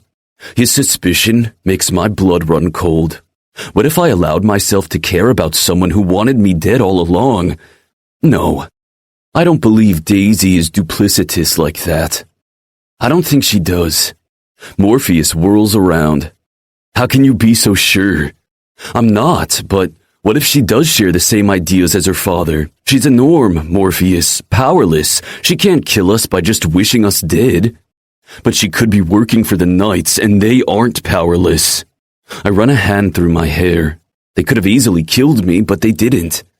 My own mother could be a knight, which is way more troubling than Daisy's possible connection to them, I say, but my words are empty. They lack conviction. Morpheus's argument has filled me with doubt. He stares at me without blinking for a moment. Do you seriously believe that? It would explain a lot. He shakes his head. But it doesn't explain why that powerful god would want Daisy gone. Maybe it has to do with your vision. Maybe Daisy isn't the problem, but her lineage is. His expression twists into a frown, making me wary. You don't think we should obey his wishes, do you? I ask. He glances away. If you'd asked me this a few weeks ago, I'd say fuck yes, but now, I don't know. So why did you spend the last minute trying to convince me Daisy is the bad guy? I snap. Morpheus meets my gaze once more with arched eyebrows. That's not what I was doing, but we can't simply ignore her past. You hated her from the very beginning, I point out. I didn't hate her like Rufio did. I knew she was dangerous. I still believe she is, but now I'm not so sure if the danger she presents is to us or to the god with the leash around our necks. If she can somehow help us get rid of him, that's one more reason to keep her safe. I know. So what's up with the scowl? I ask. Seriously, I can't guess what he's thinking. We need a specialist in idol bloodlines and history to dig further into your past and Daisy's, someone we can trust. I see. I'm sure we can find someone who qualifies. That's not the problem. I already have someone in mind. Who? My father. 8. Rufio. Away from the guys, I can finally let the rage coiled tight in the pit of my stomach loose. It spreads through my body like wildfire, tinting my vision red. School is still in session. A murder attempt on a norm wouldn't be enough reason to cancel classes. Students I encounter on the way to the principal's office recoil away from me. I'm projecting my destructive nature to the max, and they can sense it. I barge into the office's reception area like I own the place. My mother's assistant lifts her gaze from the computer and opens her mouth, but I ignore the old hag completely and march straight into my mother's office. I'd like to have a... My statement is cut short when I see she has company. Her visitors, 2 suits, a man and woman, turn around when I enter. My mother stares hard in my direction. Rufio, what's the meaning of this? She demands. I came to talk. Didn't know you had company. These are agents Sylvia Hawthorne and Greg Bauer. They came to ask a few questions about Mr. Rogers. You called the cops on him? I ask in disbelief. Sure, Bryce told me Mom was the one who got Daisy a scholarship and that she doesn't hate norms like she'd led us to believe, but I'm still shocked. Of course I called the cops. What Mr. Rogers did was inexcusable. Agent Hawthorne chuckles. You don't need to keep up the pretenses around us, Principal Fallon. What's going to happen to him? I ask. Well, he's detained for questioning, and then, well, who knows? The second agent shrugs. Wait for trial. That is, if he's indicted. I can't remember the last time an idol was charged for attempting to kill a norm, or even succeeding in killing one, but the agent's answer doesn't sit well with me. The fury hovering above my skin increases tenfold. Are you saying he can go free? I ask through clenched teeth. Both agents regard me with surprise. I think I've answered all your questions, agents, Mom chimes in. I'd like to be informed when Mr. Rogers is released. He's banned from the school grounds, of course, but without knowing his motives for attacking Daisy Woods, I can't rule out that he'll try again. I don't know if Mom's statement was meant to get a reaction from me or not, but my stomach clenches painfully. If Mr. Rogers gets near Daisy, I'll kill him. The thought should alarm me. After all, I'm vowing to kill an idol over a puny norm. Understanding Mom is dismissing them, the agents stand up and shake her hand. We'll inform you, naturally. We understand this situation is less than ideal for you and this institution's reputation, Agent Bowers says. But perhaps it can also serve as a lesson. A lesson? She asks with a frown. Norms have their place in society, and it's not among idols. My mother narrows her eyes. She grabs a random item from her desk, a dark stone paperweight in the shape of a pyramid, and runs her thumb over the sharp edge. Are you trying to teach me how to do my job? She asks in a hard, dangerous tone. The window behind her desk bursts open, and a gust of wind comes through. Mom is a level 15 idol, and her gift is elemental, air to be exact. She can summon the nastiest storms. I saw her do it once when I was very young, maybe 5. She was having an argument with my father then, but I can't remember what it was about. No, not at all. Agent Hawthorne amends quickly. Forgive my partner. Both suits hastily make their way out of my mother's office, leaving the door wide open. With an annoyed grunt, Mom flicks her finger and the door closes. She drops to her seat and massages her temple. Morons. I don't know why you called the cops. You know their investigation won't go anywhere, I say. I didn't call them. Mr. Amaro did. Now we'll just have to deal with them. She stares me straight in the eye. What do you want? If it's to bitch about something, I'm not in the mood. I grapple with my emotions, which are bouncing all over the place. Anger is dominant, but the reasons for it are the problem. They contradict. I'm angry that Mom made me her puppet. Angry at Bryce for sleeping with Daisy, and furious at myself for caring. You lied to me, I say. About what? She asks like she doesn't know. Cut the bullshit, Mother. 2 weeks ago you called me here to make sure Daisy wouldn't last a week at Gifted Academy, but you were the one behind her admission. I want to know what kind of game you're playing. I'm going to say the same thing I told your brother. I did what was necessary. Necessary for what? I raise my voice. What's so special about Daisy? Mom narrows her eyes. Don't tell me you don't know. I gave you one simple task, unleash your worst on the girl. But you couldn't do it, could you? You held back, and when she was in mortal danger, you chose to save her. Why is that, Rufio? I yank my hair at the roots. Fuck, I don't know. If I did, I wouldn't be here. The world is in constant motion, and there's a big shift coming our way. You either embrace the change, or you perish, she says. What's that supposed to mean? Our kind has been dominant for centuries, but it hasn't always been this way.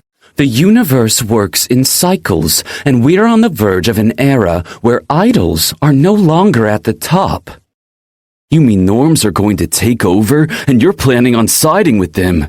I can't believe this. It's one thing for me to crave Daisy knowing she's not ordinary, quite another to completely betray my kind in favor of beings I've been taught to despise my entire life. Mom leans against her chair and stares at me intensely, still clutching the paperweight. I don't know if that's going to happen, but make no mistake, Rufio. Change is coming. I approach her desk and sprawl my hands over it as I lean forward. Do you think I buy this load of crap? You're hiding something, and I will find out. Before she can spew more half-baked stories, I leave her office, but the desire to unleash my fury and level this building to the ground is immense. By a miracle, I managed to keep my power bottled in, but I can't return to my apartment and be that close to Daisy. I head for the treehouse, where we keep our stash of silver voltage. Tomorrow, I'll figure out my next move. Tonight, only oblivion will do. 9. Daisy. I had hoped that I would feel better after I saw Rosie, but I'm feeling more wretched than before thanks to the conversation I had with Toby. It's horrible that his parents are pulling him out of Gifted Academy because he defended me. It's not fair. My heart is heavy and my mind is whirling as I take the bus back to campus.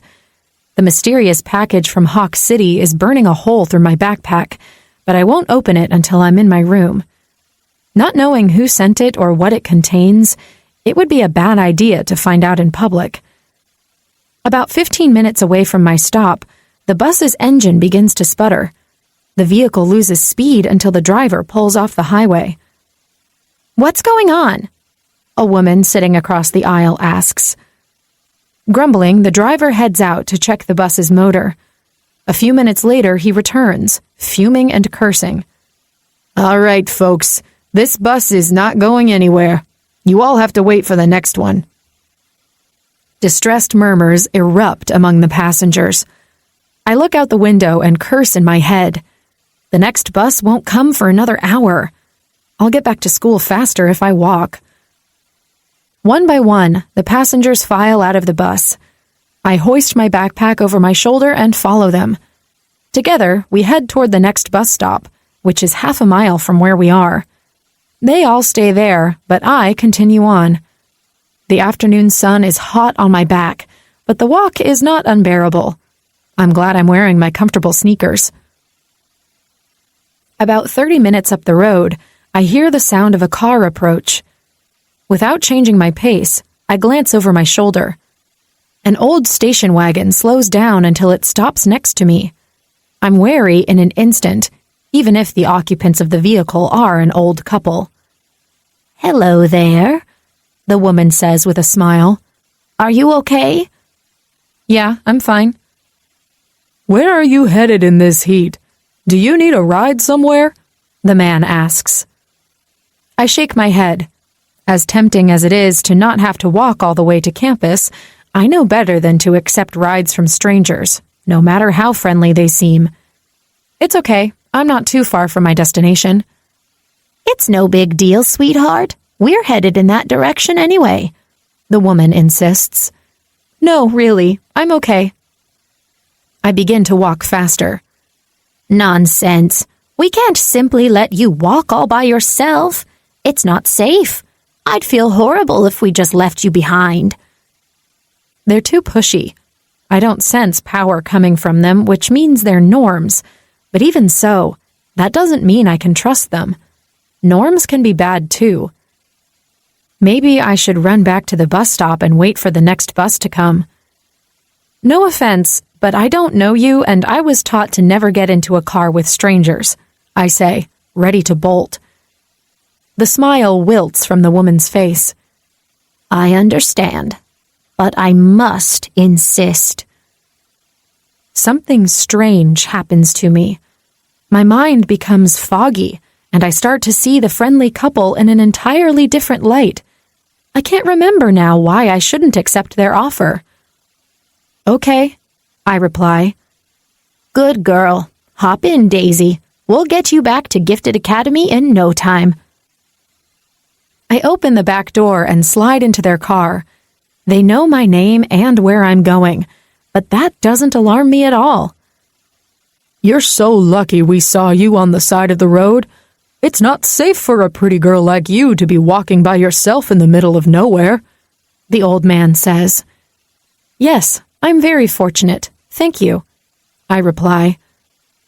In less than 5 minutes, the gates of Gifted Academy loom in the horizon, but instead of heading straight for it, The driver stops the car just before the campus entrance. "Why are we stopping here?" I ask. "Oh, honey, it wouldn't be convenient for us to be caught on your school's security camera," the woman replies. "Why not?" I ask. "Trust us on that, sweetheart. Before you go, can I ask you something?" "Sure." "Do you like cake?" She turns in her seat, holding a pink box. "Who doesn't?" "Oh, goody. Here, take this. I'm an enthusiastic baker, and I always end up baking more cake than my husband and I can eat." "Thanks." I grab the box. "What kind of cake is it?" "Vanilla with a surprise filling. You'll love it," the man replies. Still bewildered by this strange couple and my reaction to them, I exit their car. They drive off before I get to the gate. It's not until I return to my room that the strange fog lifts from my brain.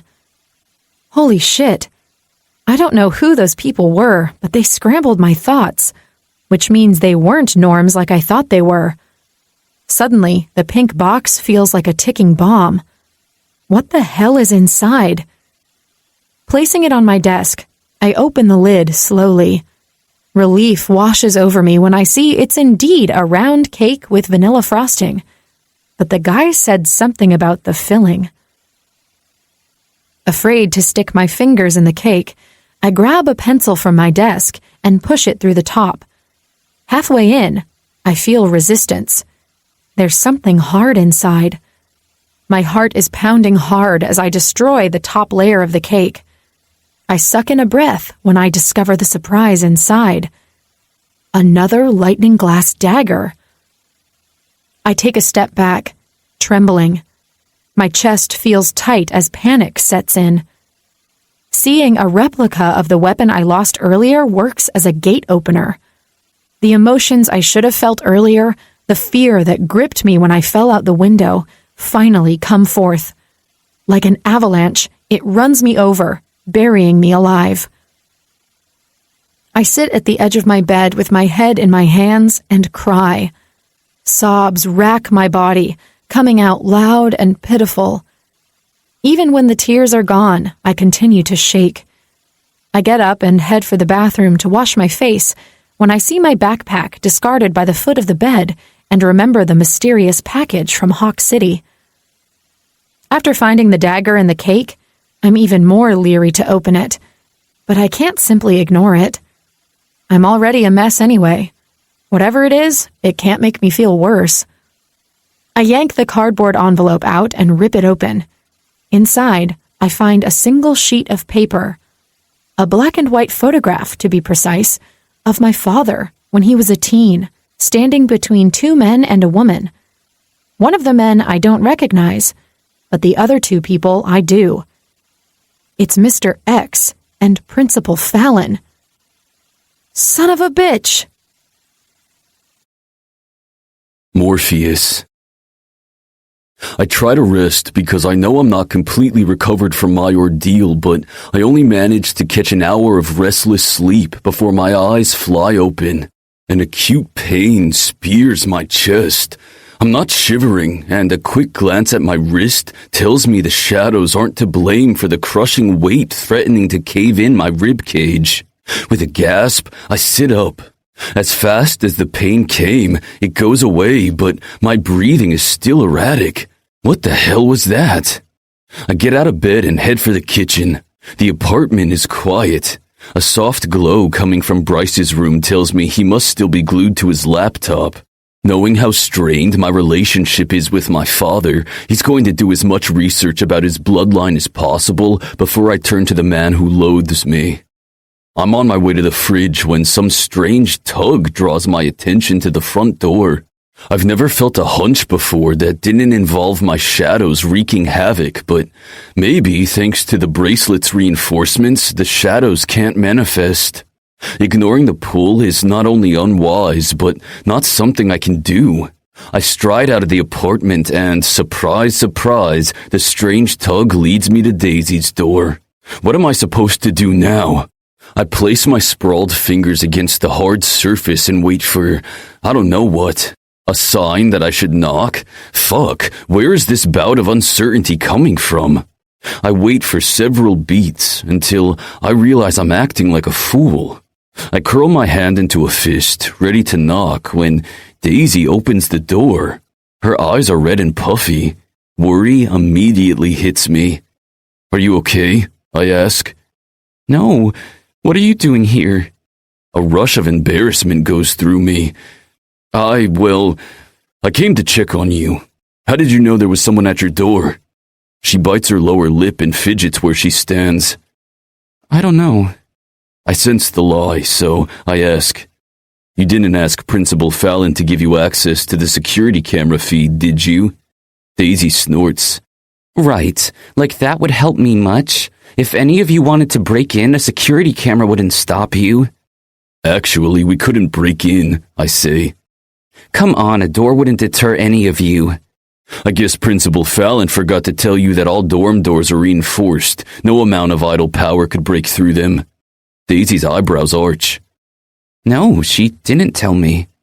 Why were you crying? I blurt out, unable to stop myself.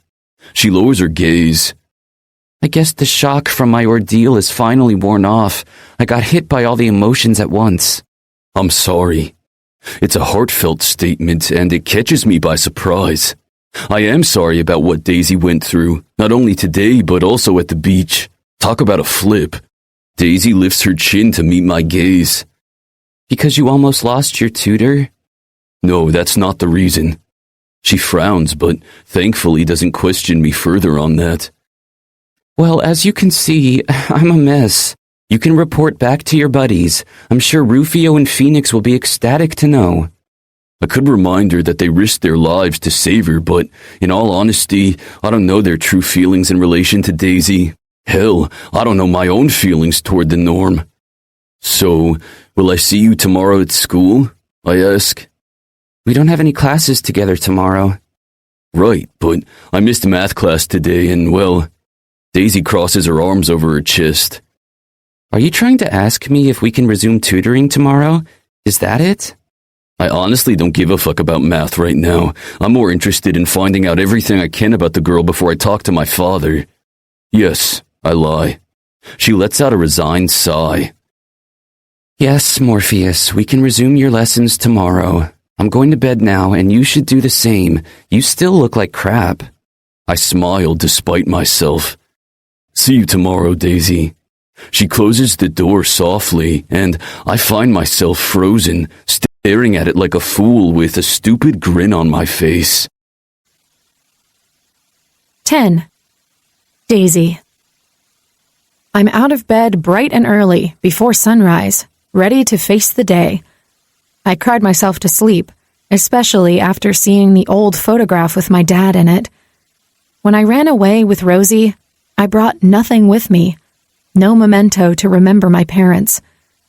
Whoever the person who sent the picture to me is, I thank them, despite their shady motives. So my father, Mr. X, and Principal Fallon knew each other when they were younger. It explains why the duo took an interest in me, but it doesn't begin to reveal the mystery of their connection. Silly as it may be, I hid the photograph inside my pillowcase and pretended Dad was watching me sleep like he used to when I was little. But the time for crying is over. I need to get ready for battle. I'm healed, but that doesn't mean the idols here will stop gunning for me. I have to maintain my stamina. I change quickly into jogging clothes, but today I'm heading out with an extra accessory. The dagger. I wrap it in a piece of cloth and tuck it behind my shorts waistband. I'm never going anywhere without it now. After a quick stretch, I head for my usual course around campus. My muscles strain more than usual in the beginning since I've been neglecting my morning jogs, but I push through the pain, knowing it will get better eventually. It takes me longer to complete my run, but I still have plenty of time to get ready for school.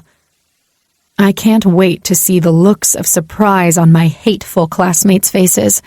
I bet they don't think I'll stick around after a teacher tried to kill me. I have a big smile on my face when I round the corner. This is the final stretch before the dorm building.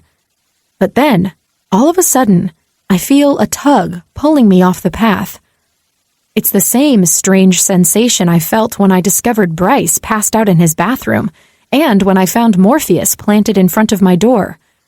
A punch of worry hits me. Did Bryce do something to me other than healing? Curious to see where this pull will take me, I veer off onto a dirt track that leads to a thicker part of the woods surrounding the campus. I didn't have the chance to explore the area before. The farther I go in, the faster my heart beats. If someone were to ambush me, no one would hear my cries for help. To be safe, I pull my dagger out. After a minute or so, I reach a clearing.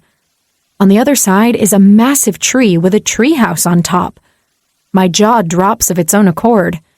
Why would anyone build a treehouse on school property?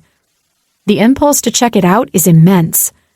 I should head back, but in this moment, it seems common sense has vacated my brain. I cross the remaining distance on soft feet, not wanting to alert anyone of my approach.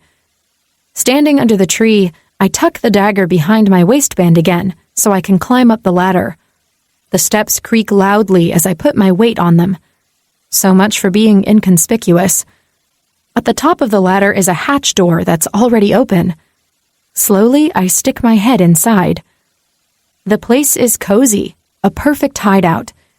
The floor is covered with a plush carpet, and there are beanbags and blankets spread about. And one of them is occupied by Rufio. He's sprawled across it as if he passed out like that. I should run in the opposite direction, but instead I go in. The wooden boards groan, but Rufio doesn't even flinch. On light feet, I approach him. He must have spent the night here. He's clutching something in his hand, a small glass bottle. Alcohol, maybe? Although drinking from a miniature bottle would have no effect on him. Not even Norms can get drunk on such a small amount of booze. I crouch next to him and take a moment to appreciate the beauty of his face. It should be illegal for a guy to have those high cheekbones and full lips. I still remember what his lips taste like, even though I was high at the time. His long bangs are covering his right eye, and like an idiot, I push them off. Rufio stirs in his sleep, and then blinks his eyes open. Shit. I try to jump back, but end up falling on my butt. Daisy, what are you doing here? He sits straighter on the beanbag. I found this place by accident. Rufio doesn't reply to my statement for a couple of beats, just keeps staring at me with an unreadable expression. Finally, he stands up and offers me his hand. I make the second mistake of the day and accept it. When he pulls me up, he also makes sure I'm flush against his body. A shiver of anticipation runs down my spine. I keep my eyes glued to the hollow of his throat while I try to calm the fuck down. I can't allow him to trap me in his blue gaze. You were running. Would you like something to drink? His voice is low and smooth, like whiskey poured over ice. It sends more tingles down my back. I let go of his hand and take a step back. No, I'm fine. Rufio clamps his jaw tight and frowns. Ugh, my mouth tastes like ashes. He tosses the small glass bottle on the beanbag and pulls a pack of gum from his jeans pocket. Want some? He extends his hand with the offer. I shake my head, unable to form words. What's going on here? Why is Rufio acting like we aren't mortal enemies? He sticks one piece of gum into his mouth, then whirls around. Wary, I keep watching him. I don't understand why I don't just leave. Why can't I force my legs to move? He veers for a mini fridge that was tucked into a corner and pulls a can of soda from it. I'd better go, I finally say. With effort, I turn toward the trap door, but I don't make it 2 steps before Rufio reaches me and wraps his arms around my waist. Tension spreads through my body like wildfire, sending my already agitated heart into overdrive. Don't, he whispers. Then he rests his chin on my shoulder and takes a deep breath. In an instant, I become pudding, puny in his arms. Shit, I'm a moron. What's this? Rufio's voice changes. I'm too slow to understand the meaning of his question. Damn stupid hormones. Then, Rufio pulls the dagger from my waistband, and just like that, my desire changes into fear. I pivot around and stare wide-eyed at the lightning glass dagger in his hand. My throat is unbearably dry now, and my tongue is stuck in my mouth. I'm shaking, but the longer it takes me to answer his question, the more suspicious he'll become.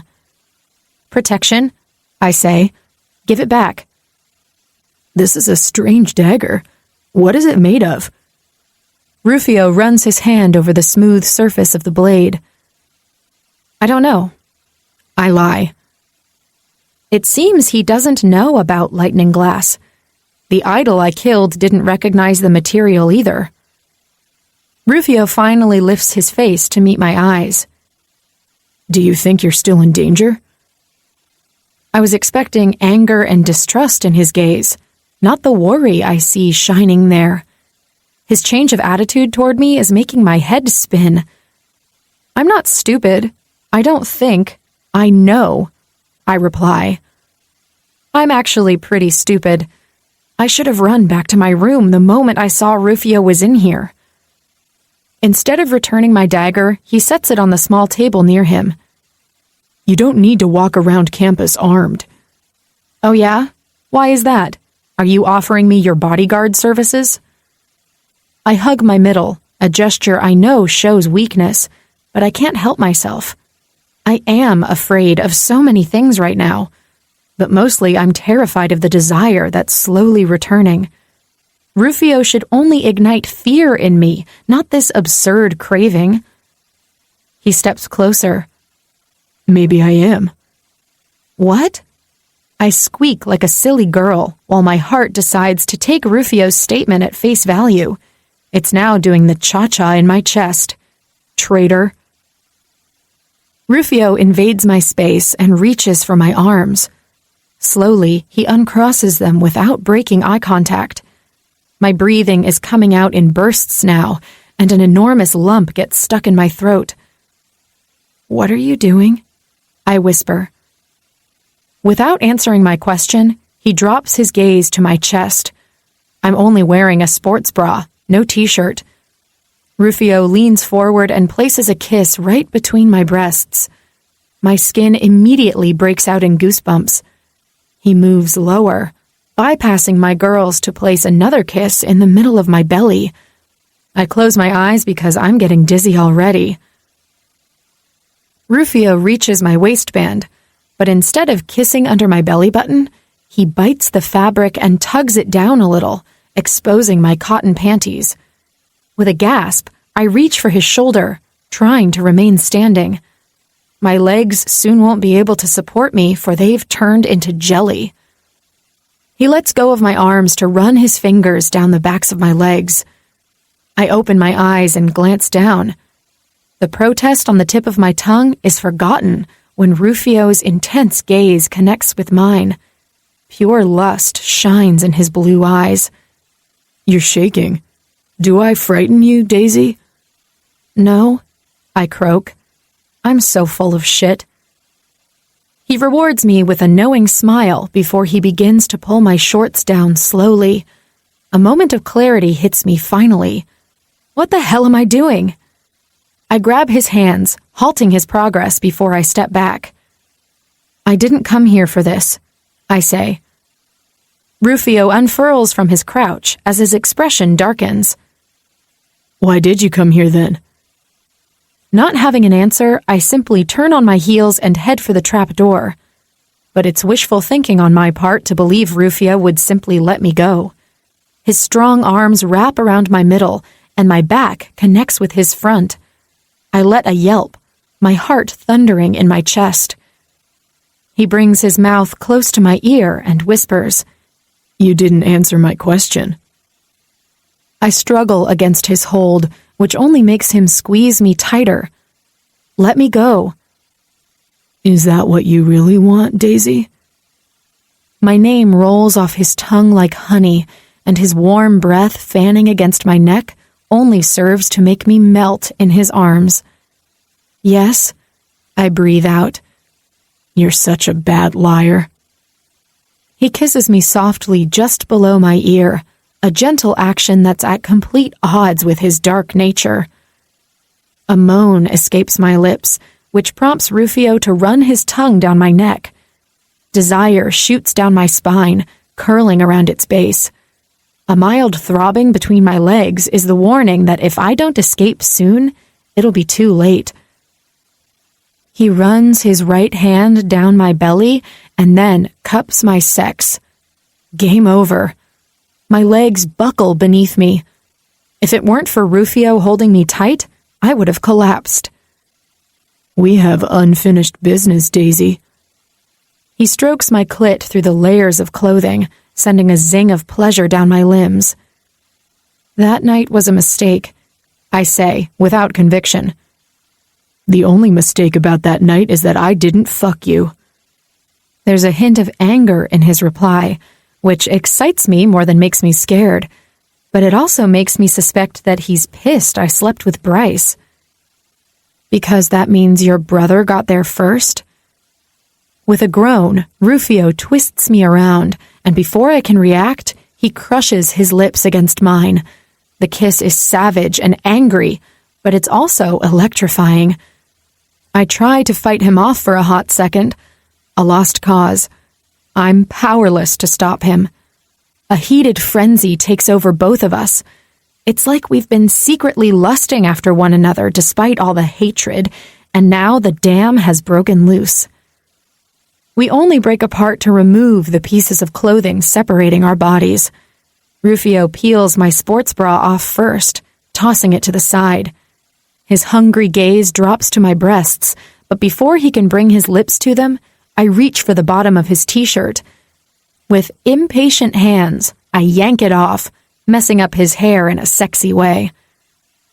Rufio is on me in the next second, capturing a nipple with his eager mouth. He sucks it hard until it hurts, but the pain only intensifies the pleasure. Clutching his hair by the roots, I arch my back. My mind is spinning out of control, so it's no surprise that I don't notice the moment we change positions until I open my eyes and am staring at the ceiling. Rufio's lips are on the move, going down until he finds my shorts. They vanish in the next moment, along with my panties. Then he's between my legs, licking and sucking while he fucks me with his fingers. Oh my God, what's up with the Kent brothers and their tongues? I'm moaning and panting like a cat in heat. It's not a shocker when Rufio sends me over the edge faster than I could have imagined, and I cry out as my hips buckle. Rufio sprawls his fingers over my belly, keeping me still while he mercilessly teases my clit until the tremors running through my body cease. I keep my eyes closed while my breathing comes out in spurts. Time has no meaning anymore. But if I thought Rufio was done with me, it was a mistake. I hear the sound of a wrapper being torn just before he rolls me over on my belly. He then pins me to the floor with his body. The tip of his cock is at my entrance, and his mouth is at my ear again. You're mine now, Daisy. No, I'm not, I say through clenched teeth. I belong to no one. I beg to differ. With a precise thrust, he sheathes himself inside of me. He feels too good, and he's right. In this moment, he owns me completely. Rufio covers my hands with his, linking our fingers together while he fucks me hard from behind. A delicious pressure begins to build again between my legs, and it feels like my body is operating at 100 degrees. Damn it, Daisy, your pussy is so tight, he grunts in my ear. My body starts to tingle, and I'm so hot, I know I have a fever.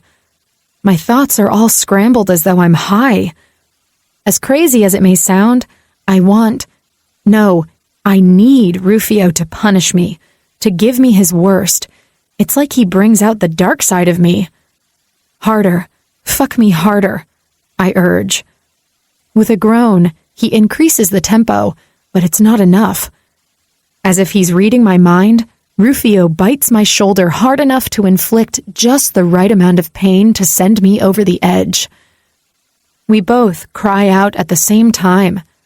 A strange energy surrounds our bodies, leaving traces of heat and ice over my skin. Such nonsense.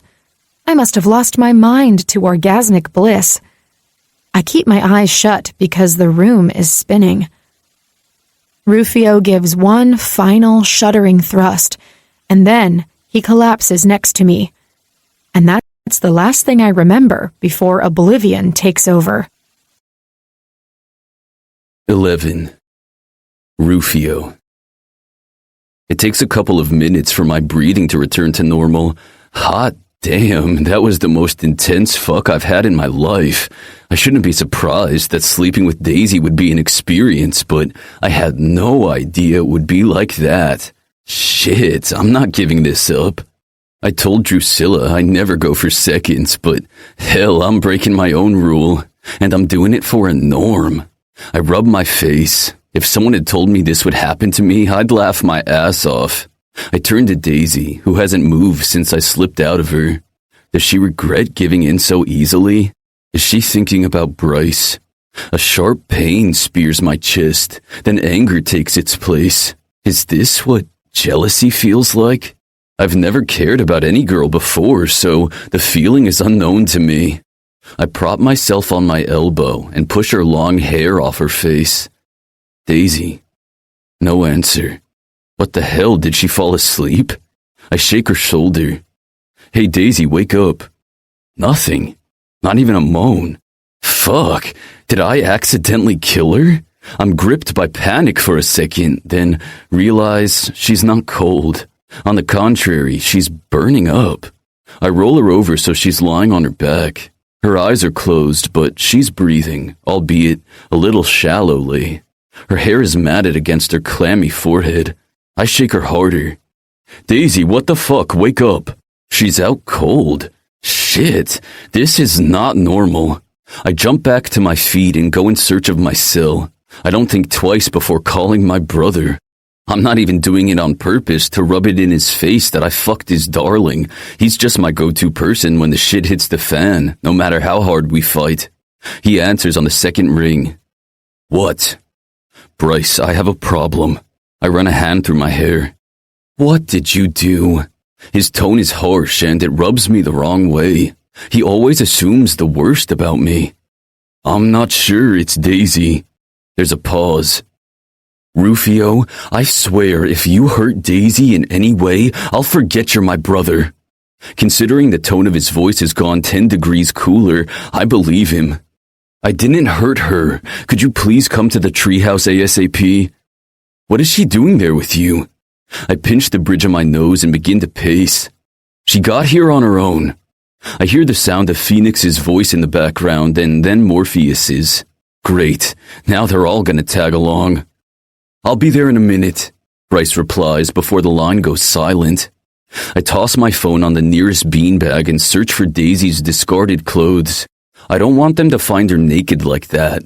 Considering how fast Bryce and the others can run, I know they'll be here in less than a minute, so I forego Daisy's panties and just put her running shorts back on. The sports bra is a little trickier. Fuck it, I can already sense my brother. Running out of time, I simply cover Daisy's torso with my shirt.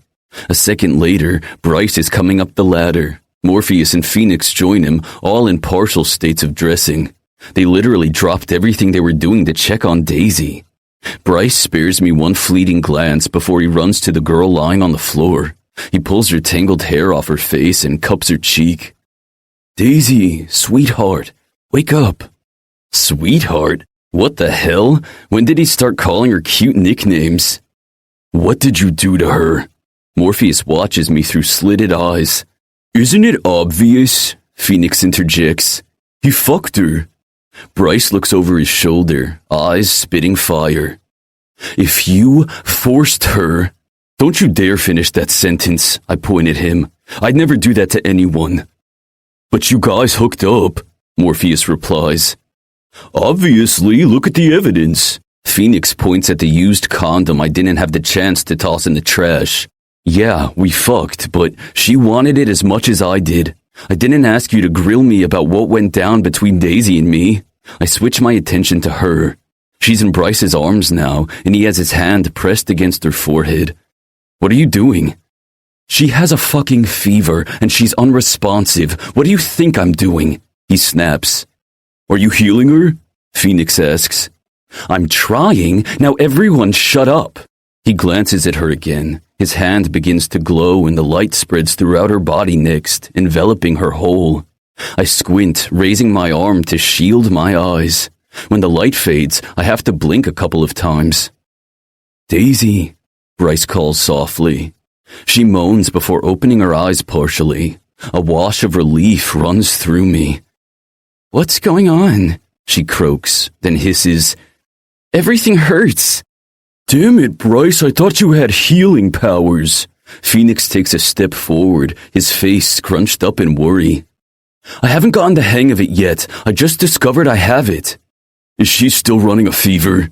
Morpheus asks. Bryce nods. Yes. With a swift movement, he's back on his feet. Where are you taking her? My voice rises, laced with worry. Back to her room, then I'm calling Ellen. Before I can say anything, Bryce heads for the window and jumps with Daisy in his arms, disappearing from view. If Bryce is willing to involve the school nurse, then he's truly freaked out about Daisy. In truth, so am I. Bryce. Ellen uses her hands to scan Daisy's feverish body, and I don't like the frown she's sporting now one bit. I rub my face, then rip at my hair. Fuck, I wonder if I didn't truly heal Daisy but only delayed the inevitable. Once the nurse finishes her perusal, she sighs loudly and then turns to Rufio, who's standing off in a corner in Daisy's room. At first, Ellen wanted to kick all of us out, but seeing how adamant we were on staying, she decided it wasn't worth the waste of time and went to work on Daisy right away. I don't understand. There's nothing wrong with her besides this high fever. I saw no traces of infection or flu, she says. So my healing is not reversing? I ask. She shakes her head. No, all her bones are intact and there's no internal bleeding either. You don't think too much sex could do that to a Norm, do you? Phoenix asks earnestly. We all turn to gawk at him. You're serious? Morpheus finally replies. He shrugs. What? I've never hung out with Norms after after I slept with them. Ellen stands back from Daisy's bed and pulls a plastic bottle with pills inside from her bag. There's nothing for us to do besides wait for her fever to run its course. Just make sure it doesn't go over 100 degrees. The nurse gives a couple pills to Daisy, who is completely out of it.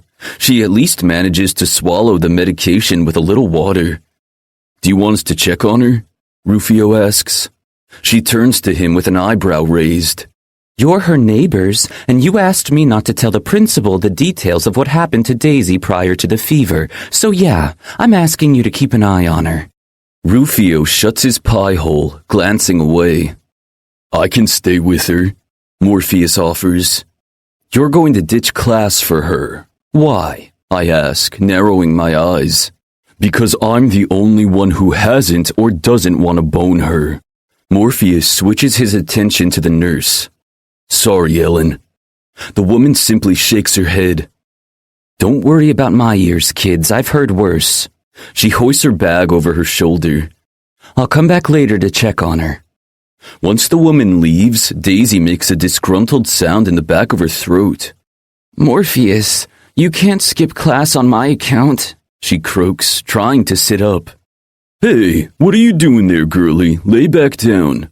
Phoenix motions to her bed, stopping halfway as if he realizes something.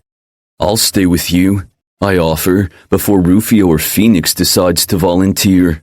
From the corner of my eye, I catch Rufio open his mouth, but Daisy replies before he can. Okay. She sinks farther into her pillow and closes her eyes.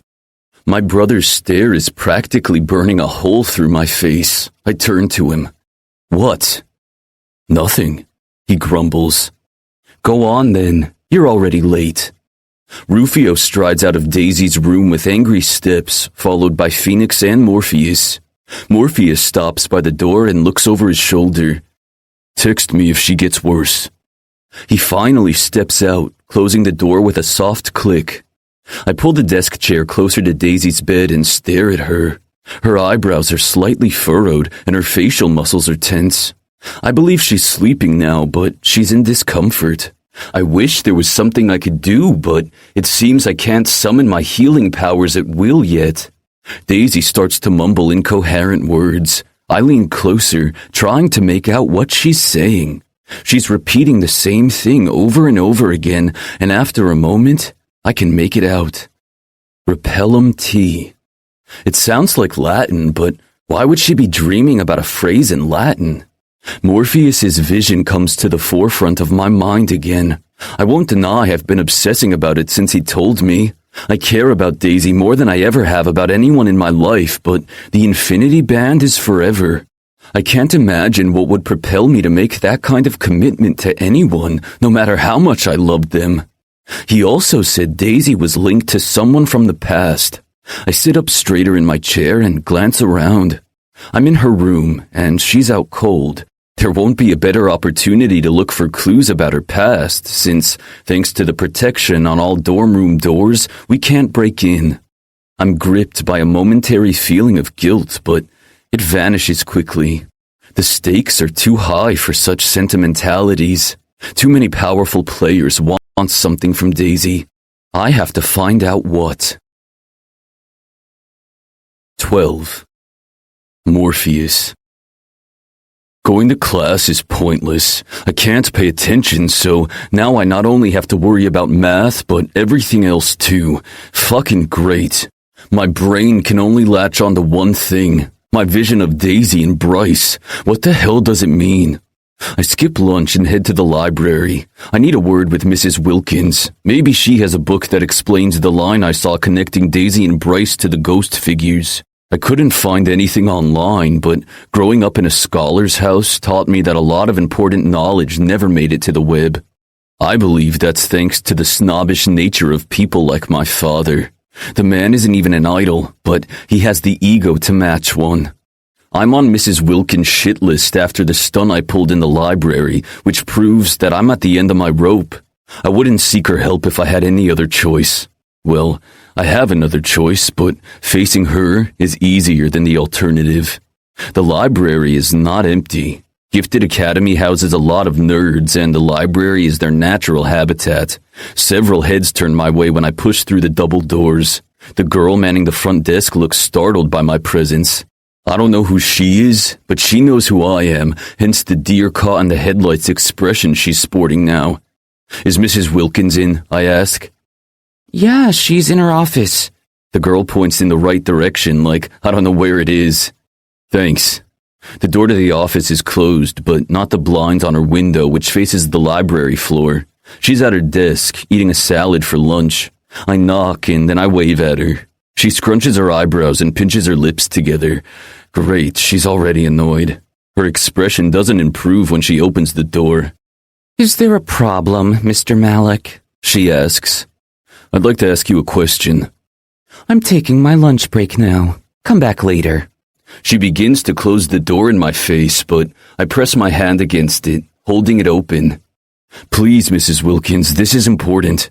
I put extra emphasis in my tone as I let my power ebb freely from my frame. The shadows, which have been fairly quiet since my ordeal, become agitated. They lick my wrists, turning the skin around my bracelets cold.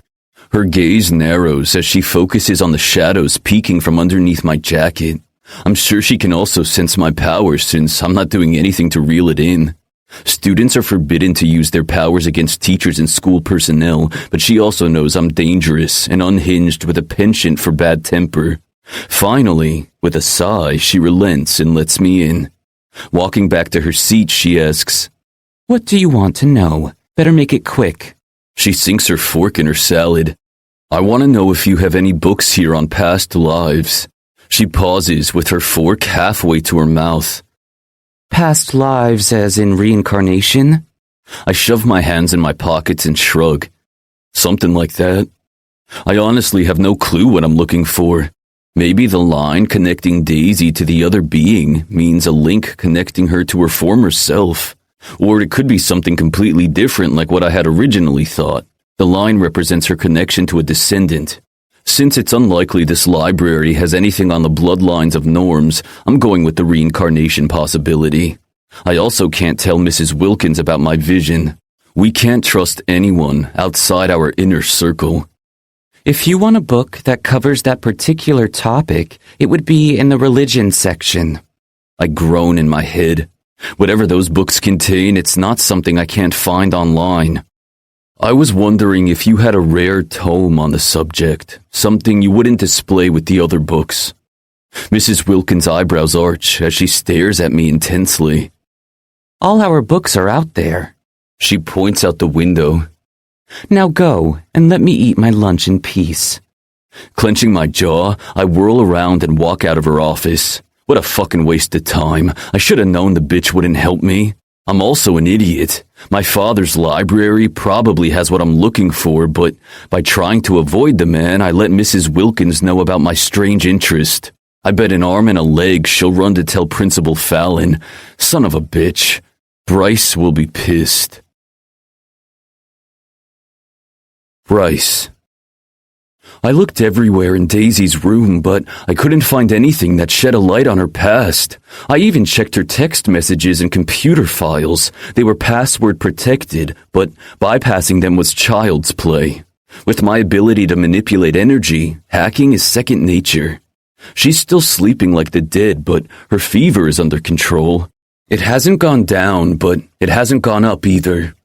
I stand at the foot of her bed with my hands on my hips as I scan the small room. I must have missed something. Think, Bryce, think. If you had to hide something, where would you? Daisy turns around, lying on her side now. The bed is the only place I didn't look. More precisely, the mattress. I drop onto my back and slide under the frame. Using my phone, I illuminate the bottom of it so I can see through the rows of wood boards. Right down the middle, I find what I'm looking for, a cut in the mattress. Sticking my fingers inside, I brush against something solid, a book maybe.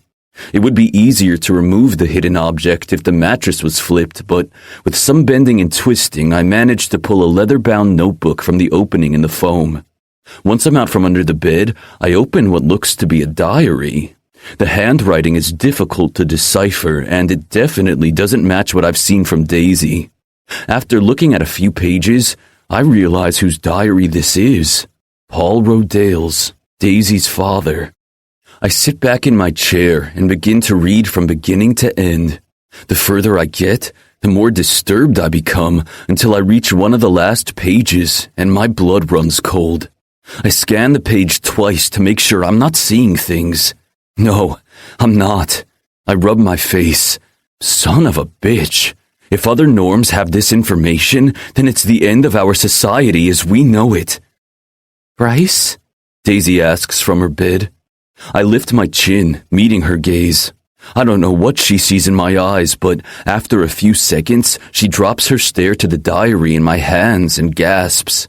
So, this is why you wanted to come here, I ask, my voice low and hard. Anger swirls in the pit of my stomach. How could I have been so blind? All this time, I believed Daisy was an innocent norm thrown in shark-infested waters, but she's far from innocent. In hindsight, I was fucking stupid. She and her sister survived alone on the streets for 7 years. She wouldn't have accomplished that if she weren't ruthless. You don't understand. She throws her legs to the side of the bed and attempts to stand up. Her legs are wobbly, so she braces her hand against the wall to remain standing. Oh, I understand. Your father discovered a weapon that can kill idols, and he was killed for it. Do you want me to believe you ended up in Gifted Academy by chance? Your mother offered me a scholarship. I didn't seek it out. My mother is an idol-hating woman just like you. I spit the words out like they're poison. And it does make me ill. The pain in my chest feels like someone stabbed me there. I head for the door, carrying the diary with me. Bryce, where are you going? I don't stop until I hear a thump behind me. I turn around and find Daisy sprawled on the floor. Her hair is a mess, she's probably still feverish, and she's looking at me with tear-filled eyes. My heart shatters completely at the sight. I want to help her, cradle her in my arms, and say everything is going to be okay. But it's not going to be okay. She's been lying to us ever since she got here. My vision becomes blurry and I curse her. She's going to make me cry again. No, I'm stronger than these fucking emotions. She won't trick me with her pathetic weakness. Holding on to my anger, to the sense of betrayal, works in the moment. The rage keeps me in my place. I won't let my feelings cloud my judgment again. Back to my apartment. If I were you, I'd pack my shit and leave. You don't want to be around when I show this. I shake the diary in my hand. To the guys. Please, I'm begging you, let me explain. Another crack, and the fissure in my heart expands. Fuck, I gotta get out of here.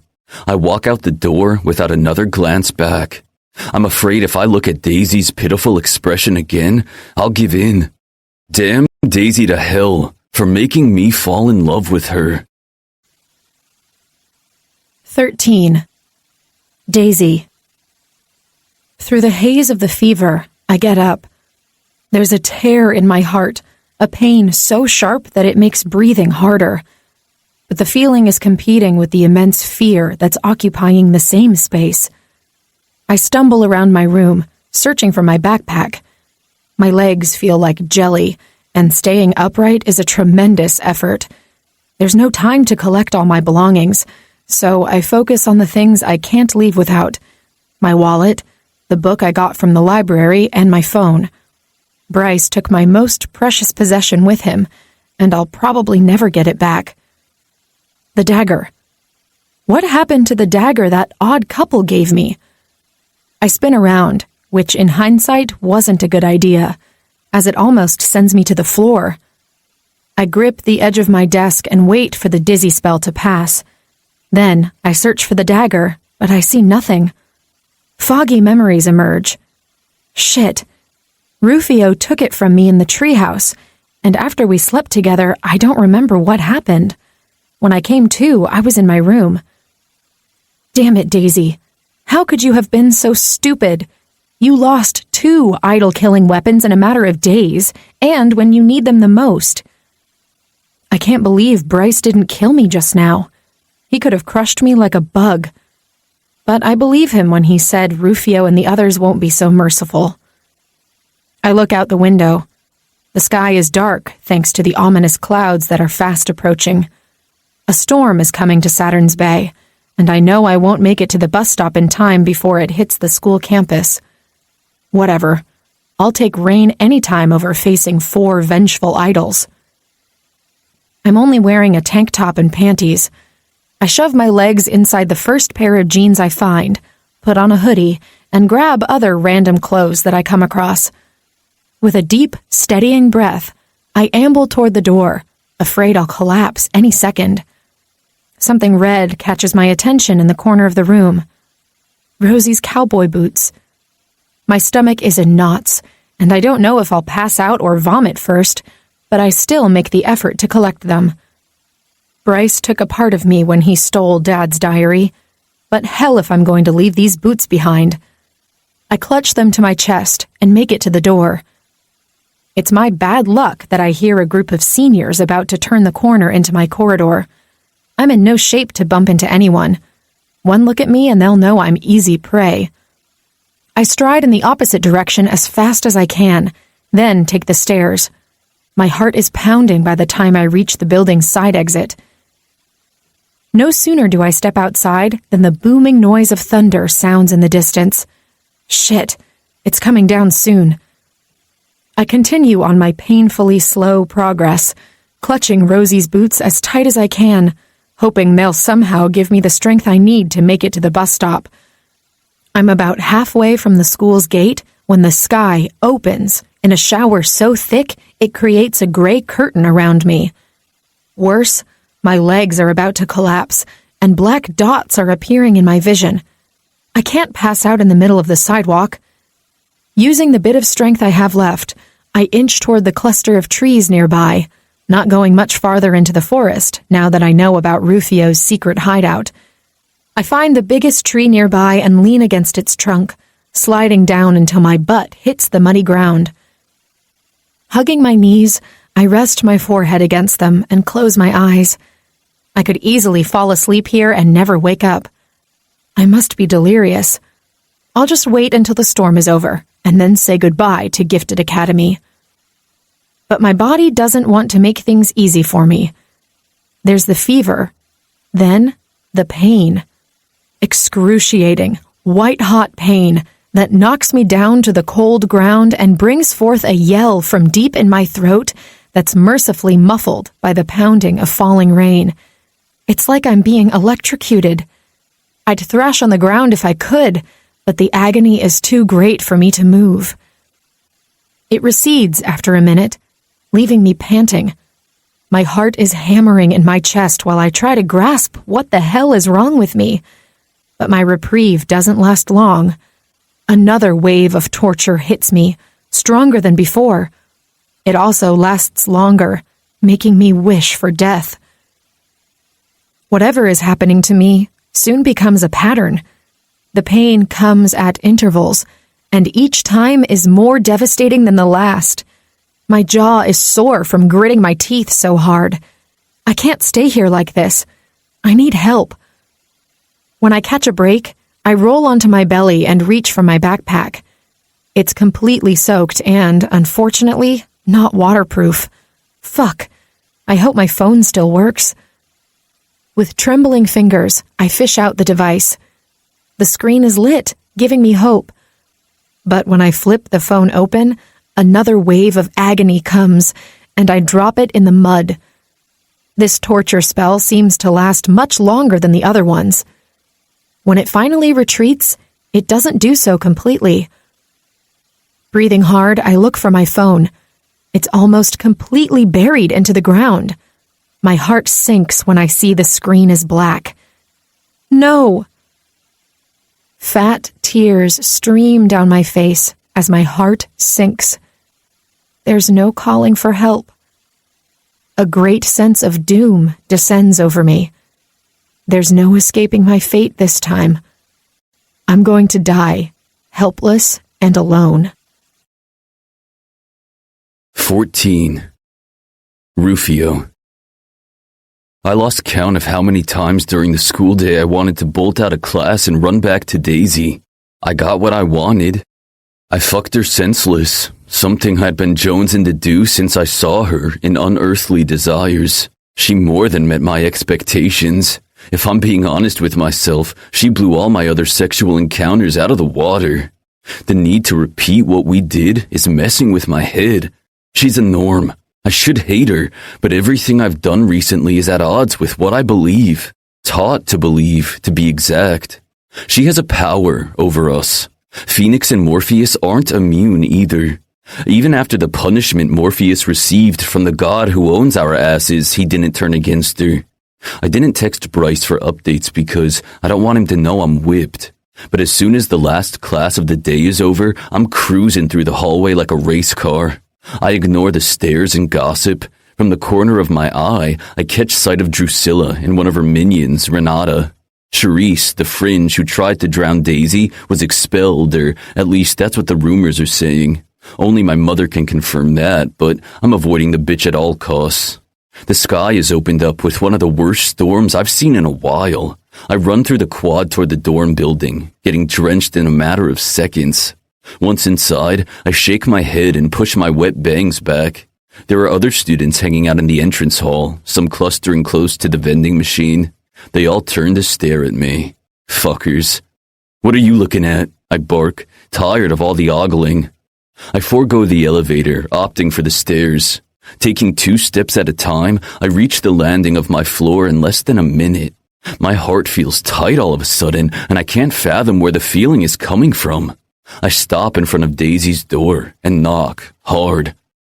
"Bryce, open up," I say. There's no answer. What's he doing? I pull my phone out to call him, but before I press the button, the door to our apartment opens and Bryce appears. Get in here, Rufio, he says with an expression that matches the bad weather outside. I keep the angry retort bottled up until I'm in our living room and the front door is closed again. What the fuck is going on? I thought you were supposed to keep an eye on Daisy. Bryce opens his mouth to reply, but in that precise moment, Phoenix and Morpheus walk in. Whoa, what's with the scowls? Did something happen to the norm chick you guys are sharing? Phoenix jokes, but I sense an underlying anger in his comment. Bite me, asshole, I snap. Great, you're all here. It saves me the time of repeating the same story, Bryce grumbles. You look positively wretched, Bryce, Morpheus frowns. While I was in Daisy's room, I decided to do some investigation and found this. Bryce picks up a leather notebook from the coffee table. What's that? I ask. A diary from Daisy's father. Bryce stares meaningfully at Morpheus. I take it that whatever you discovered didn't comfort you, Morpheus says. My brother shakes his head and offers him the diary. Read the last entries.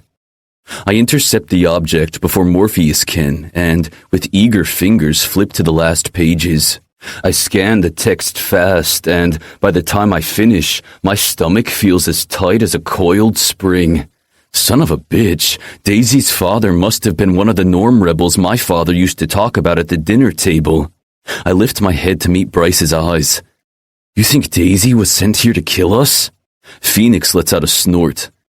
Come on, guys. Daisy is a fucking norm. How could she kill us? Her father discovered a weapon that can kill idols. If this knowledge is widespread among the norm population, how long until we have a fucking war on our hands? Bryce replies. Even if they have a weapon, we have the power. We can obliterate them with a snap of our fingers, Phoenix retorts.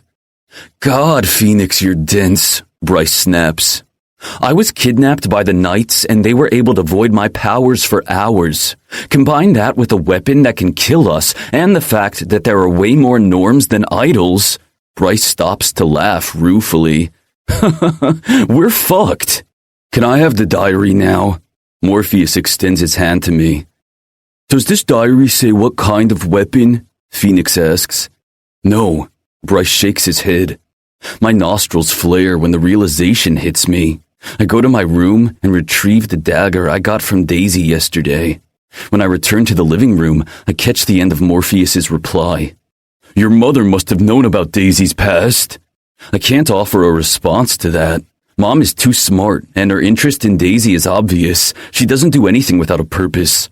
So what? She hates idols, Bryce replies. Phoenix's eyebrows arch. Why would she hate her own kind? Because she fell in love with a norm and our father killed the son of a bitch. Bryce's reply feels like a punch to my chest. You're joking, I say. I wish I was. I heard from Mom's own mouth. Bryce's gaze drops to the dagger in my hand. What's that? This, I believe, is an idol-killing weapon. Daisy had it on her yesterday. Bryce takes the object from my hand with care. He inspects the handle with the peculiar blade, his eyebrows scrunched together. I've never seen anything quite like it. Where's Daisy? Morpheus asks suddenly. Bryce lifts his gaze to Morpheus. I told her to pack her shit and leave. You sent her out while she was burning up with a fever? Morpheus's voice rises until he's almost shouting. Are you fucking crazy? Bryce's expression turns into a scowl. Why are you giving me a hard time? You've always said from the beginning she was bad news, and then you had that vision of yours. What vision? I ask. Bryce whirls around and walks toward the window. Never mind. That's what's eating you. You're afraid of what I saw, Morpheus replies. For fuck's sake, what did you see? Phoenix asks, clearly exasperated. I share his sentiment. Daisy and Bryce standing side by side, bound by the infinity band. My eyes widen of their own accord, while a deep-rooted pain takes hold of my heart. The infinity band is the ultimate promise an idol can make to a lover. Come on now, you guys must know that vision is bogus. Daisy is a norm. Only idols can be bound with an infinity band, Phoenix contests. My visions have never been wrong before, Morpheus replies through clenched teeth. Also, may I remind you that if Daisy wanted to kill either Bryce or Rufio, she had ample time to do so. Morpheus looks meaningfully at me and my brother. I hear exactly what he's not saying. Bryce and I slept with her. She could have easily plunged the dagger into our hearts while we were distracted. When did this happen? Phoenix asks. Maybe half an hour ago. Bryce runs his hand through his hair. He seems torn. Phoenix pulls his phone from his pocket and places a call. Who are you calling? I ask. He holds a finger in front of his mouth and then speaks. Joseph? Phoenix here. Can you tell me if Daisy Woods left the campus grounds? A pause and then he continues. Are you sure? Another pause.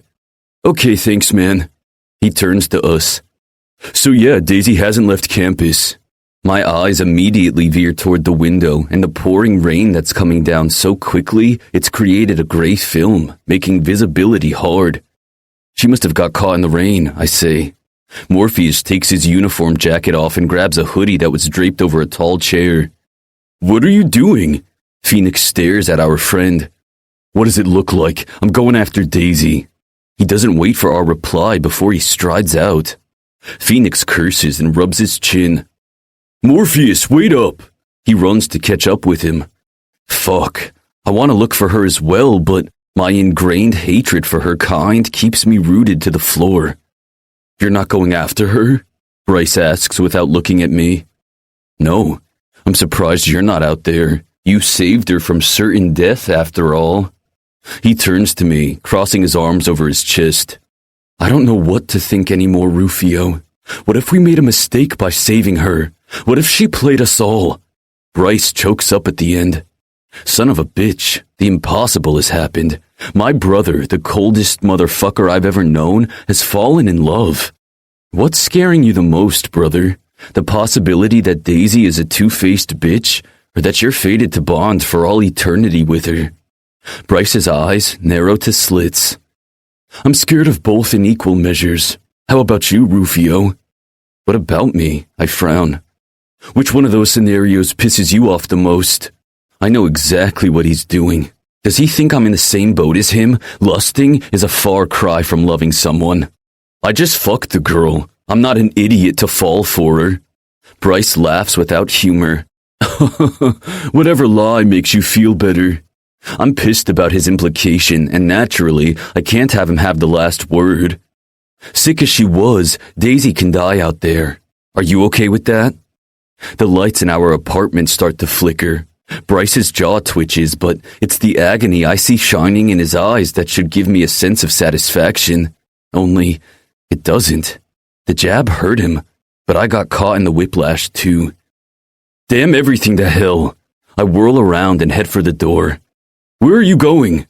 After her. Outside in the hallway, I hear several pops and the shattering of glass. A second later, Bryce is by my side. I could say several things to provoke my brother now, but no comment from me would make him suffer more than he already is. Remorse is a bitch. 15. Phoenix. As soon as the first droplets of rain hit my face, I questioned my reasoning for coming out. Water is falling down so fast and furious that I'm drenched to the bone in a few seconds, yet here I am looking for Daisy, a norm who could very well be working to destroy us all. Beside lusting for her more than is normal, I'm not whipped like Bryce and Rufio are. Morpheus's motives are still a mystery to me. But I know why I'm out here in the storm. If Daisy can kill an idol, she can maybe set me free. I'd betray my entire race for that. Morpheus takes a path leading to the gym building, but if I were trying to get the hell away, that's not the direction I'd go. I glance at the forest skirting the path and tap him on the shoulder, halting him. Yo, maybe she decided to take cover in there. Morpheus nods and wordlessly changes course. We scout the perimeter, closer to the curb and leading toward the gate, but there's no sign of Daisy. Maybe she went back to the treehouse, Morpheus says, not waiting for me to follow. This could possibly turn into looking for a needle in a haystack, especially with this storm. The problem with Daisy being a norm is that she doesn't have a gift signature. Her lack of power is working against us now. When we arrive at the clearing, Rufio and Bryce are coming down from our secret spot. She's not there. Rufio states the obvious. You decided to join the hunt, huh? I smirk at him, despite the grim look he's sporting. Shut up, Phoenix, Rufio barks, then turns to his brother. Are you sure you can't sense her at all? Why would Bryce be able to sense her when we can't? I ask. Maybe because he saved her life, Morpheus replies. Okay, that's a stretch, and based on Bryce's expression, obviously not the case. Damn it, she could be anywhere. Rufio glances around. Fuck. Why are you here? I ask Bryce, which, in hindsight, wasn't the smartest decision to make. The guy is about to blow. I'm proven right when he lets out a roar and releases an electric bolt, zapping a tree nearby. The smell of charred wood immediately fills my nostrils. What the fuck, Bryce? Now is not the time to throw a temper tantrum, Morpheus yells, but then he seems to freeze. His expression turns from aggravated to anxious. What is it? I ask, taking a step closer to him. I don't know. Ah! He presses the heel of his hand against his forehead. Fuck, is the god back in your head? Morpheus's eyes fly open. Rufio, watch out! In that moment, a lightning bolt shoots from the sky straight where Rufio was standing. Only, it doesn't hit him, but Bryce instead. He must have pushed his brother out of the way. Vices of electricity wrap around his body. All his muscles go tight. His face twists into a scowl of pure agony, and his hands are curled into fists as he absorbs a hell of a lot of raw energy. The electric current vanishes after a few seconds, sending Bryce to his knees with a loud grunt. Holy shit! I run to him, ready to help, but Rufio holds me back. Don't touch him unless you want to fry too. What? Bryce lifts his face, still showing signs of pain. This is not the first time I've been hit by lightning. Touching me will be like sitting in an electric chair. How long until you're safe? I ask. A minute or two. That wasn't ordinary lightning. Morpheus approaches us. Let me guess, our asshole god struck again. Rufio replies. No, it wasn't him this time. We all trade worried glances. If it wasn't him, then who? Bryce slowly gets back to his feet. I don't know who, but definitely another powerful god. Morpheus's face is solemn. Are you fucking kidding me? I throw my hands up in the air. Wasn't dealing with one jerk deity enough? That doesn't make any sense. The gods left this plane many millennia ago. It was already strange that we met the one on the Island of Horrors, but now there are two? Does that mean they're all coming back? Rufio poses the question that's also on my mind. If it was another god, why did it want you dead? Bryce grits out, bracing his hands on his knees. Another lightning bolt lights up the sky, but at least it didn't hit anywhere near us. We really have to find Daisy. If one god wanted her dead, this one must too, I say. Let's split up. We can cover more ground faster, Morpheus suggests. We all go in different directions, and I decide to return to the area closer to the road. She was sick out of her mind the last time I saw her. She couldn't have walked far. When I near a tall bush, I stop. Morpheus and I came through here, but we turned right instead of left. Visibility is horrible, and I see nothing but the shape of a tall tree a little ways ahead until my eyes catch something red sticking out from the mud. I walk faster toward it, and then I hear a loud scream. Daisy! I run in her direction, only to be stopped by a lightning bolt that strikes right in front of me, missing me by a hair. I jump back, adrenaline kicking in. Daisy continues to scream as if she's in unbearable pain. Fuck, I need to get to her. My legs tense to run, but a succession of lightning strikes blocks the path to her. Damn it, whoever is behind them doesn't want me to help Daisy at all. But it also doesn't want me near her. What's going on? It doesn't matter. I won't let Daisy suffer alone like that. I prepare to make a run for her when I'm hit. I cry out while the most excruciating pain ravages my body. It seems all my nerves are frying at once. Before I can recover from the blow, a vortex of light surrounds me, making me dizzy as fuck. I'm lifted off the ground until I don't know which way is up. I close my eyes as the spinning intensifies, then black out. Phoenix, what the hell? Wake up! Someone shouts in my ear as they shake me. My eyelids feel like they're glued together, but with some effort I manage to peel them open. Morpheus is glaring at me. What? I grumble. You fucking bailed on us last night. I sit up, feeling lightheaded. Shit, I don't remember how I got back to my room. Did you find Daisy? I ask him. No, asshole, we didn't find her. We searched for her the entire night. Rufio and Bryce are beside themselves, and when they found you passed out in your bed, it took a miracle to keep them from kicking your ass. I run a hand through my hair, finding bits of dried mud stuck to them. What the fuck happened to me? We have another problem, Morpheus. I can't remember how I got here, I admit. What do you mean? Did you get drunk somehow during Daisy's search party? I don't know. I rip at my hair. Shit, there's a big black hole in my head, as if part of my memories was scrubbed. Morpheus arches his eyebrows. Scrubbed on purpose by someone? Yeah. He looks away, tenser than before. This is bad, Phoenix. Really bad. Daisy is MIA, Rufio and Bryce are both about to blow, and you can't remember a thing. Aren't you getting any visions? No, and you shouldn't ask for them. Rarely do I see something that's not disastrous. I stand up and the room begins to spin. Pinching the bridge of my nose, I close my eyes for a second. What time is it? I ask. A little past 7. Shit, I need to get dressed. Wait, are you going to class? I look Morpheus in the eye. Damn straight. We looked for Daisy everywhere, right? And we couldn't find her. That means it's possible she made it off campus after all. Doubt shines in Morpheus's eyes, but in the end, he lets out a resigned sigh. You're right. He heads for the door, but stops in the threshold and looks over his shoulder. Is it me?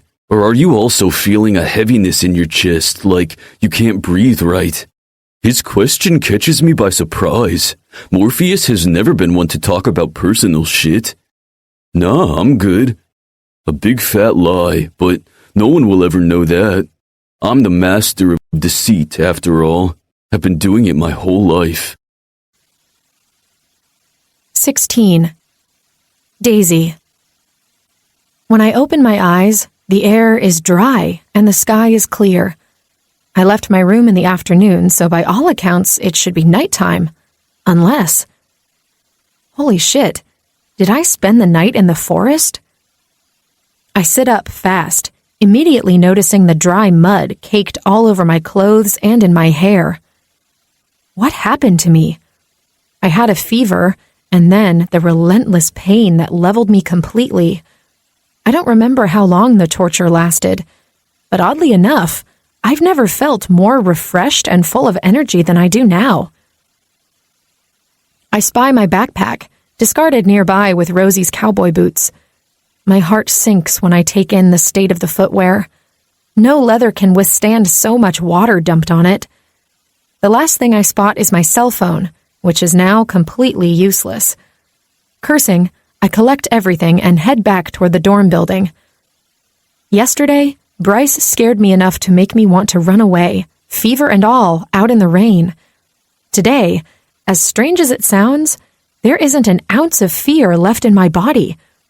Instead, the only thing coursing through my veins is determination. I'm Daisy Rodale. I won't allow any idol to intimidate me. With chin lifted high, I enter the dorm through the main door. It's early, maybe not even 7 yet, and the common area is quiet. I don't take the stairs this time, aiming for the elevator. Just because I'm not trembling in fear doesn't mean I want to come across anyone. As I near my room, I have a mind to continue on and knock on Bryce's door to demand my father's diary back. But I don't want him or the others to see me in this state, so I slip into my room and head for the shower. I take my time under the hot jet, and the water runs brown around my feet for several minutes. I have mud in places I didn't know could get dirty. Yuck. Half an hour later, I finally get out. The mirror is completely foggy. I wipe it off and stare at my reflection. There's no visible difference in the way I look. I expected to resemble a wraith after the ordeal I went through. But no, I actually look healthy. Whatever. It's time to get ready for school. The Daisy from before would have made sure to arrive before anyone else. Today, I spent extra time getting ready. I even blow-dried my hair and put makeup on. Garnering plenty of stares as I walk toward class, I honestly feel like I'm in a romantic comedy where the underdog character receives a makeover and her peers can't believe she's the same person. I don't think the red lipstick I'm wearing qualifies as a makeover, and I know they aren't staring because of that.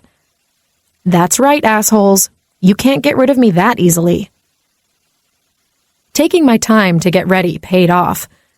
When I enter math class, Phoenix, Rufio, and Morpheus are already there, looking worse for wear. The corners of my lips twist upward. My amusement grows by leaps and bounds when they see me standing in the front of the room. I look each one of them in the eye, but my gaze doesn't linger. They aren't worth my attention. It's like my protective shield got an upgrade. No sooner does my butt hit the seat than Phoenix leans forward. Where the hell have you been? We've been looking for you all night. I went out. Bullshit. You didn't leave the campus grounds. Rufio pipes up. Why do you care where I went? Didn't Bryce tell you what he found in my room? I keep staring straight ahead. Yes, you did. We thought you had run away. Morpheus replies. I'm tempted to glance back so I can level the three assholes with a glare, but the girl who sits in front of Cherise's old chair enters the room and balks at my presence. It's comical to witness her expression go from surprised to furious in a matter of seconds. Fuming, she strides toward me. Pointing an angry finger my way, she says, "What are you doing here? Haven't you learned your lesson?" I open my mouth to put the bitch in her place, but Rufio beats me to it. The question is, haven't you learned yours? Where's your friend Cherise? The girl switches her attention to him, her face becoming paler before she juts out her chin in defiance. She swallows hard before she replies. Are you her knight in shining armor now? I thought Bryce was the one screwing her. I sense Rufio's fury roll out in waves toward the idle girl. I haven't had the chance to figure out what level she is or what she can do, but she clearly thinks she can take Rufio. Or maybe she's like Cherise and lacks in the brain department. Mr. Atkins enters the room in that moment, interrupting what I'm sure was going to be a showdown. Throughout class, the magnificent trio tries to get my attention, but I ignore them all. I wonder what they're planning. No way they're just going to brush aside the fact that my father was part of a conspiracy to get rid of all idols. Aware they'll try to corner me the moment class is over, I prepare to bolt as soon as the bell rings. Unfortunately, I had forgotten that Phoenix has telekinesis powers, so while the students file out of the room, he keeps me glued to my seat. Let me go, I say through clenched teeth. Not until you tell us where you went, Phoenix replies. I don't owe you an explanation. I struggle against the invisible hold. Rufio and Morpheus walk around my desk, blocking Mr. Atkins from my view. They tower over me, each sporting a different expression. Morpheus seems curious, whereas Rufio is downright pissed, if his scowl is any indication. He crosses his arms and stares hard at me. Where did you spend the night, Daisy? His voice is low and dangerous, but all it does is send a lick of desire down my spine. Stupid hormones. Fine. If you must know, I spent the night under a tree. Phoenix takes the position right in front of me with eyebrows furrowed. He doesn't say a word, just keeps staring as if he's trying to read my mind. You slept in the forest? We searched every inch of it, Morpheus retorts. Must have missed a spot, I reply. He narrows his eyes and says, You look different. I feel different. You got your answer. Can I go now? No, Rufio says, at the same time I manage to get up. Did Phoenix simply let me go? Mr. Atkins is still in the room, and when our gazes connect, he asks, Is everything okay there? Yep, peachy. I stride toward the door. Before I'm out of earshot, I hear Rufio say to Phoenix, Why did you let her out? I didn't, he replies. He's lying. He must have released his power over me, or I wouldn't have been able to move at all. I've witnessed firsthand what he can do. Thanks to their impromptu interrogation, I'm late for class. The hallways are already empty. Fucking great. I break into a run. The class is on the 3rd floor. This feels like déjà vu. 2 days ago, I was also running, but at least my reason is different. Before I can reach the stairs, someone grabs my arm and pulls me inside the janitor's closet. I let out a yelp, and that's quickly muffled by a large hand covering my mouth. My heart leapfrogs to my throat, getting lodged there. It takes me a few seconds to recognize Bryce's scent, but the knowledge doesn't comfort me. It makes me even more nervous. The light turns on at the same time Bryce lets go of me. I whirl around, but in the confined space, that only brings me flush against his chest. What the hell, Bryce? You're still here. Really? You almost gave me a heart attack to make that idiotic observation?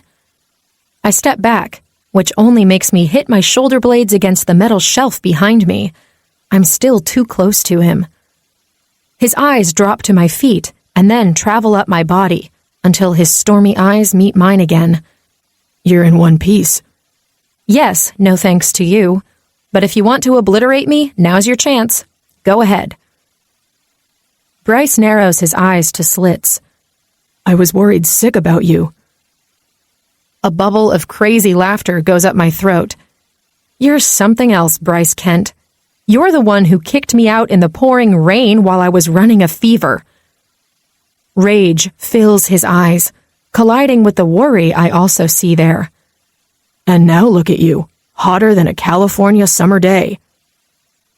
My heart does a backflip at the compliment, even if it was said with venom. Stupid organ.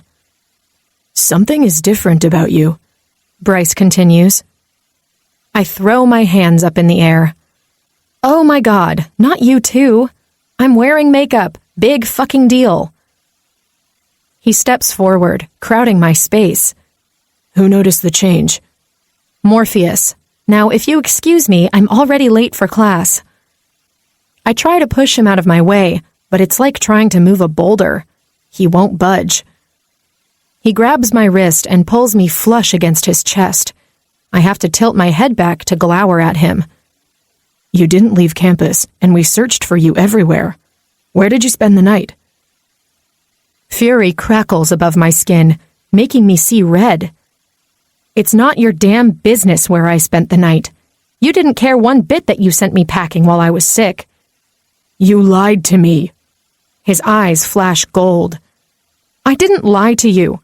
Since when is it a crime to not disclose every single detail of my life to everyone? Since the information makes you a traitor to my kind. I'm not a traitor. I pull my arm from his grasp, hitting my elbow against the metal shelf. White-hot pain shoots up my arm. Son of a bitch. I rub the sore spot while I maintain my scowl at Bryce. How did you do that? He frowns. Do what? Bryce blinks a couple of times before he replies in a tight voice. Break free? I open and shut my mouth like a fish out of water. Rufio asked the same thing just a moment ago. Finally, I reply, You must be losing your mojo. We don't speak for several beats. Thanks to the argument, my heart is thundering in my chest, and my breathing is coming out in bursts. By the way, I want my father's diary back, I demand. Bryce snorts. Fat chance of that happening. That's the only thing I have left of him. How can you be so hateful? He flinches, and the reaction catches me by surprise. I didn't expect him to care at all about what I think of him. His answer is cut short when the door bursts open and the janitor appears at the entrance. What are you doing here? He asks. Nothing. I was just leaving. I'm finally able to push Bryce out of the way. Looking at the clock mounted on the wall, I see it's too late for me to go to class. I don't think anyone is expecting me anyway, so I make a beeline for the school library. 17. Daisy. I miss Toby. I wish his parents would reconsider their decision to pull him out of Gifted Academy. He worked so hard for 2 years. It's not fair that he doesn't get to graduate. Growing up, I wanted to do well in school so I could have the chance to do something I loved when I finished, but I never knew exactly what I wanted to do. Toby is one of the rare teenagers who has a clear goal. No, I can't let this injustice happen to him without trying to help. When my lunch break comes, I head to Principal Fallon's office, determined to make my case with her. If she was able to convince the council to give a scholarship to me, I'm sure she can persuade Toby's parents to reconsider their decision. However, when I arrive at her office, I find the door locked. Shit, they must be out for lunch too. I drag my ass to the cafeteria. I'll just grab a juice. I'm not really hungry. Thanks to my detour, when I enter the room, it's buzzing with loud conversation. A lot of heads turn in my direction, and now I bet I'm the current topic of gossip. Ignoring the stares, I veer toward the vending machine. I'm in a crouch, reaching for the dispenser at the bottom, when I sense a presence behind me. The hairs on the back of my neck stand on end. Clutching the cold bottle tighter, I unbend my knees and turn around. No surprise when I come face to face with Drusilla and Renata. "You have some nerve coming back here," Drusilla sneers. "Fuck off. I'm not in the mood for your antics." I move forward to cut through the two bitches, but Drusilla pushes me back by the shoulder. I hit the vending machine with a loud bang. "I don't care who your protectors are. Thanks to you, Charisse was expelled, and Renata and I got detention. You're going to pay, bitch." "I guess you're seeking expulsion then," I reply. Drusilla throws her head back and laughs. "You're such a stupid whore. Principal Fallon can't touch me or Renata. Our families are too important, and we pour a ton of money in this school. You could say we own it." "Well, I don't give a fuck about your connections. Get out of my way, or I'll show you how norm kids handle fucktards like you." I don't know where my bravado is coming from, but it's not a front. Before, I was all bark, no bite. Now I'm not bluffing. Did the fever addle my brain? Renata grabs my arm and squeezes so hard, I know she'll shatter my bones like she did with Toby. On reflex, I pull my arm back, and surprisingly, I'm able to escape her clutches. Her eyes widen as if she can't believe it either. I'm still staring at Renata when, from the corner of my eye, I see Drusilla's punch coming in my direction. By a miracle, I move out of the way, and her hand smashes through the vending machine's glass. She lets out a yell, but obviously there's no blood on her hand. She's a powerful idol, so regular glass won't cut her. Only lightning glass will, I think bitterly. One of the guys serving food runs in our direction. "Is everything all right here?" Drusilla whirls around, clutching her hand. "Mind your own business, Fringe." A small crowd has gathered around us, and closer to me, there's Morpheus, alone. Our gazes connect, and it's almost like he's asking if he should intervene. He's done so before without asking for permission. Why did he hold back now? Geez, Daisy, maybe because he also thinks you're here to kill them all? Principal Fallon enters the cafeteria in that precise moment. "Drusilla and Renata, I'm not surprised, she says. In my office, now. Renata twists her face into a remorseful look, but Drusilla stares at the principal with a defiant rise of her chin. As you wish, ma'am. She walks off, but not before sparing me a glance that says this isn't over. Since there was no blood, aka mine, the crowd disperses, but not Morpheus. He walks in my direction instead. Are you okay? He asks. In one piece, as you can see. That was a pretty impressive move. I frown, not understanding his remark. I didn't do anything. Drusilla hit the vending machine all on her own. The way you moved out of the way was impressive. I guess I have good reflexes. I shrug. Sure, let's call it that. Morpheus continues to stare at me in a peculiar way. Can I ask you a question? Sure, he replies. Why aren't you trying to kill me?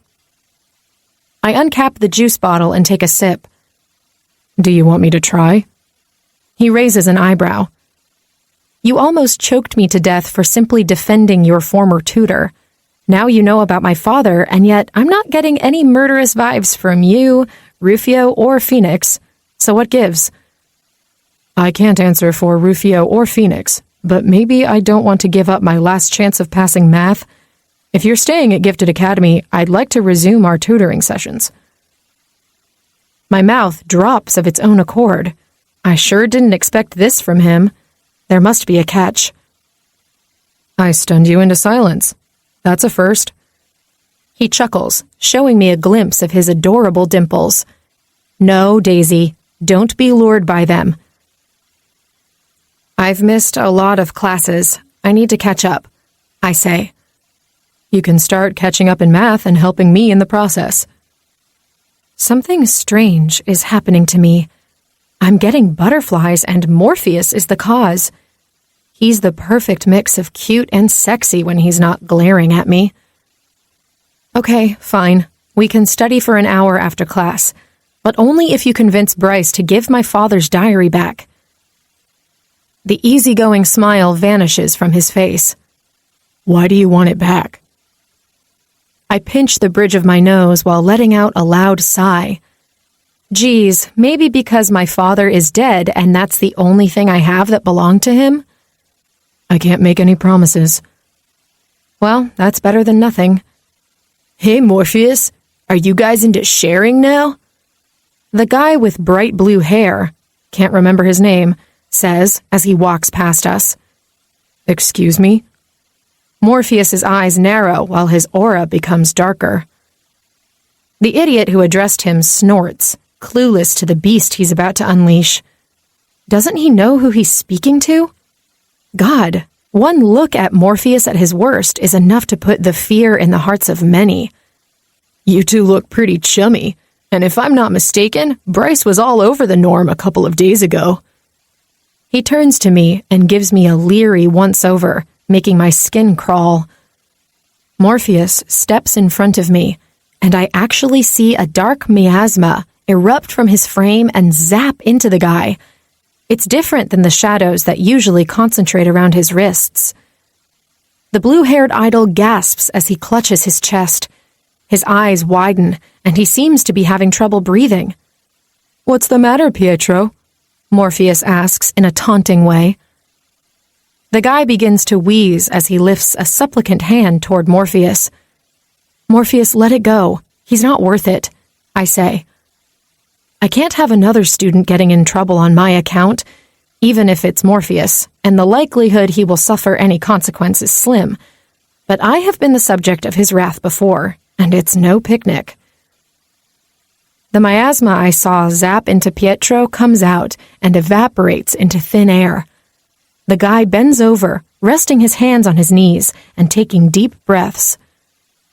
Morpheus leans forward and says near the guy's ear, "Let this be a reminder of who owns this school, asshole.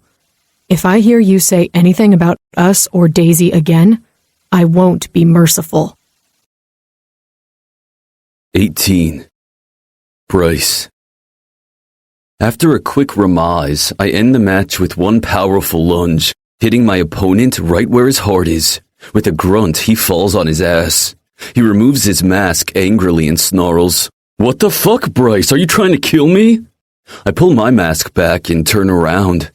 "If you can't handle the play, maybe you should spar with the fringes." This is a free period, so there aren't any teachers regulating what we do. A sudden heat comes from behind. I whirl around in the speed of light and block Nate's fireball with my own energy missile. His ball fizzles, but not before I'm on him, holding him by his neck. "Do you think you can win against me, motherfucker?" I throw him across the room, and he's lucky that's all I do.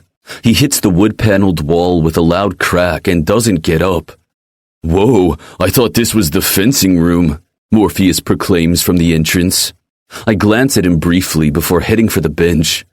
"What are you doing here? Don't you have class?" "It's art class, the only subject I can afford to skip." Morpheus fixes his gaze on Nate, then sits next to me on the bench. "I have to talk to you about Daisy." Fuck no. I get up, not in the mood to talk about her.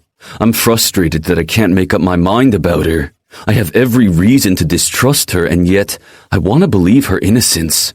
"I think you jumped the gun yesterday," Morpheus continues. "Are you kidding me?" Nate moans from the floor. He's not out, so we shouldn't be having this conversation here. I hoist my duffel bag strap over my shoulder and head out. Morpheus is right behind me. In the hallway, we don't speak. Too many people around.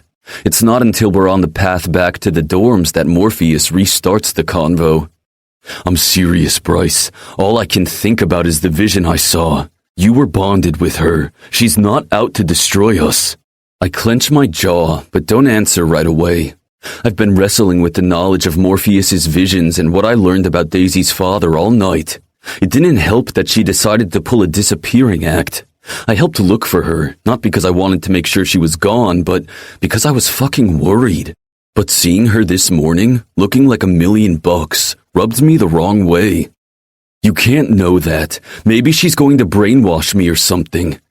"Shit, are you listening to yourself? How could a norm brainwash you?" "I don't know. Maybe she's working with the knights and there are some powerful idols among them." I push the door to the building open with too much force, breaking it off its hinges. It falls with a smash of glass breaking. Fucking great. My mother will have a cow. I forego the elevators and aim for the stairs. Once in our apartment, I'm relieved that Rufio and Phoenix aren't around. "I'm seeing Daisy later," Morpheus tells me. "She's going to keep tutoring me." "Whatever, do what you want." I make a beeline to my room. I'm done talking about her. But Morpheus seems keen on pestering me. He follows me, stopping at the threshold. My idiotic brother hasn't fixed my door yet. "I want the diary." I turn around. "What?" "You heard me. We've both read it from beginning to end. We don't need it." "Did she ask you to do this?" "What if she did?" I shake my head. Daisy is dangerous. I should have listened to Morpheus when he wasn't under her spell. "Damn, Morpheus, are you fucking her too?"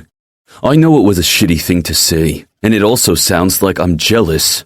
He narrows his eyes and curls his hands into fists by his sides. Shadows leak from underneath his bracelets. "Unlike you, Rufio, and Phoenix, I don't think with my dick," he replies. He stomps away, and now I feel like an asshole. I sit on the edge of my bed and stare into nothing. I lived all my life numb, unable to feel emotion. I thought I was missing out, but Daisy managed to break the wall around my suppressed feelings, and now I don't know what to do with them. I hate her, crave her, miss her. But one thing is clear. I have to make up my mind about her. I can't keep playing this game of push and pull. Maybe I should have let her explain instead of condemning her based on her father's sins. I promised her I would protect her at all costs, but it didn't take much for me to go back on my word. Damn everything to hell. Rufio. Not in the mood to face the crowd, I blew off lunch and spent the time in the treehouse with Phoenix. We were both in need of some silver voltage. I know what my problem is. His is a mystery. But fuck if the first thing that popped into my head when I went through the trap door wasn't my time with Daisy here. My dick gets hard just replaying the memories. You're not thinking about her, are you? Phoenix asks, guessing what's on my mind. No, I grumble. Right. He heads for the cupboard where we keep our stash of silver voltage and retrieves 2 vials. I adjust my pants and drop onto the beanbag, my gaze fixed on the rug in front of me. I can almost see the imprint of Daisy's body on the soft rug. I groan out loud.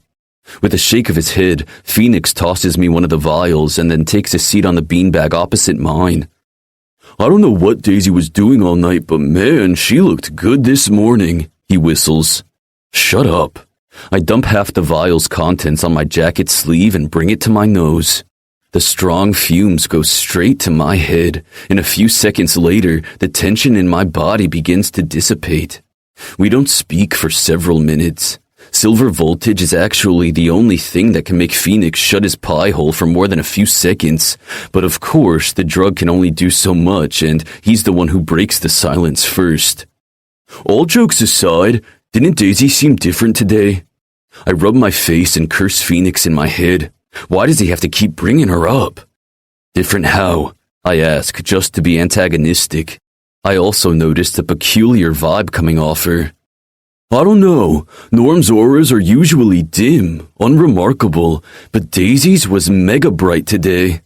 Did you seriously just use the word aura? I chuckle, though only to hide my discomfort. Shit, I shouldn't be feeling anything but bliss right now, but I can't ignore Phoenix's assessment. He was dead on. It wasn't only Daisy's confidence and lack of fear that caught my attention today. It was exactly what Phoenix said. She was surrounded by this strange energy that made her even more magnetic to me. Phoenix scoffs. Whatever, but you know what I'm saying, right? I wonder what Morpheus makes out of it. He's probably going to spill the same kind of nonsense you did. Geez, what crawled up your ass today? Do you need another hit of silver voltage? I run a hand through my hair. I don't want to be completely baked. Aggravating techno music pierces through the peace and quiet of the woods. Phoenix lets out a curse as he stares at his phone screen. Are you going to get that? I ask. It's my mother. She's been hounding me about dinner on Friday. Fucking parents. Just say you'll come and be done with it. Then you won't have to perform your son duties for another month or so. Phoenix flinches, but I can't understand why. Neither of us has a good home life, but it's only fucking dinner, not the end of the world. Instead of answering, he sends the call to voicemail. She's gonna kill my buzz. I'll deal with her later. Phoenix. Ignoring my mother's call didn't work. The reminder that I'll have to see my father in only a few days brings bile up my throat. He won't make me perform my son duties on Friday, not with my mother around, but I bet he'll come calling later, demanding a vision. I stare at the tattoo he branded me with. I've searched high and low for a way to remove his damn mark from my body and haven't found an answer. As long as the tattoo is on my skin, that bastard has control over me. Bryce said the knights were able to neutralize his powers. What do you think they used? Rufio turns to me with eyes that are already glazed. Beats me. Maybe the same material used in Daisy's special dagger? I can tell there isn't deep thought in Rufio's comment, but what he said makes sense. Her father's diary said lightning glass, whatever that is. Can we not talk about her for a second? I came here to relax. I swallow my angry retort. Maybe Rufio doesn't truly believe the dagger can kill us, but if there's a remote chance that it's lethal to our kind, I'll take it.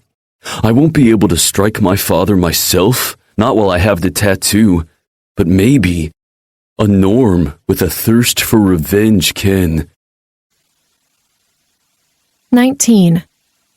Daisy. I'd like to believe my change in attitude is what's keeping the sharks at bay, but I know too well the reason Gifted Academy's student body is leaving me alone is their mortal fear of the Magnificent Four. Despite the fact that Bryce, Rufio, and Phoenix are ignoring me, it only takes one school king to take an interest in me to grant me immunity. Today is my second tutoring lesson with Morpheus. We're back in the library because I will not step foot in his apartment and risk bumping into his roommates. It's bad enough we have class together. After only 10 minutes in his seat, he can't stop bouncing his leg up and down while he stares at the math equation he's working on. I decided to let him try to solve it without me butting in, while I work on my own homework. We have another quiz next week, hence why Morpheus is more agitated than ever. With a groan, he drops his pencil on the table and yanks his long hair back. Gah, why is this so hard? Are you done? I peer at his paper, and then, seeing he has indeed solved the equation, I pull his notebook toward me. It's probably all wrong, he grumbles, folding his arms. It takes me a few seconds to scan through his work. No, actually, this is correct. I lift my face to his. You did it, Morpheus. His eyes widen as he leans closer so he can look at his own work again, which brings him all over my personal space. The scent of cinnamon and oranges fills my nose. I'm not sure if it's Morpheus's aftershave or his shampoo, but it makes me want to take a deeper whiff of the scent. I clear my throat. Stop stealing my air. He leans back and looks at me sheepishly. Oops, sorry. Are you ready to tackle the next one? He sucks his lower lip in while he ponders my question. My eyes stay glued to his mouth, and I wonder if his lips taste like cinnamon and oranges too. Whoa, where did that thought come from? Isn't it enough that I slept with Bryce and Rufio? Geez, I never knew I was a nympho. I sense someone has walked up, so that forces me to peel my eyes off Morpheus and his kissable mouth. Mrs. Wilkins is standing there. Miss Woods, may I have a word with you? It's strange to hear people call me by my fake last name in front of the guys now that they know my real name is Rodale. Yeah, sure. I leave my things, guessing this conversation won't last long, and follow the librarian to her office. As I walk, I sense Morpheus's stare at my back, so I glance over my shoulder. His demeanor has changed. He's frowning now, but at least the glower isn't aimed at me, I think. He did say Mrs. Wilkins hates his guts now. Once inside the woman's office, she gets straight to the point. Have you found the answer you were looking for in that book I lent you? Yes, I did. Good. I'd like it back. My eyebrows arch. Already? I haven't had the chance to read everything. That book is a priceless relic. I can't let a student keep it for an indefinite amount of time. Oh, okay. Can I keep it over the weekend at least? Her forehead wrinkles. Fine, but I expect the book back first thing Monday morning. All right then. She turns her gaze to the window, and I can guess who she's staring at now. Our table is within her line of sight. How is everything going with Mr. Malik? Is he behaving? Yes, I haven't had any problems with him. Good. Let me know if he does return to his usual ways. Don't be fooled by his good disposition. That boy is the epitome of darkness. Anything can set him off. You don't like him very much, do you? I cross my arms and pinch my lips. Mrs. Wilkins watches me closely for a moment. Would you like a nightmare personified? You felt his power before. How was that? She arches an eyebrow. A shiver runs down my spine at the memory. It was awful. Some of the worst seconds of my life. But I'm not going to give her the satisfaction.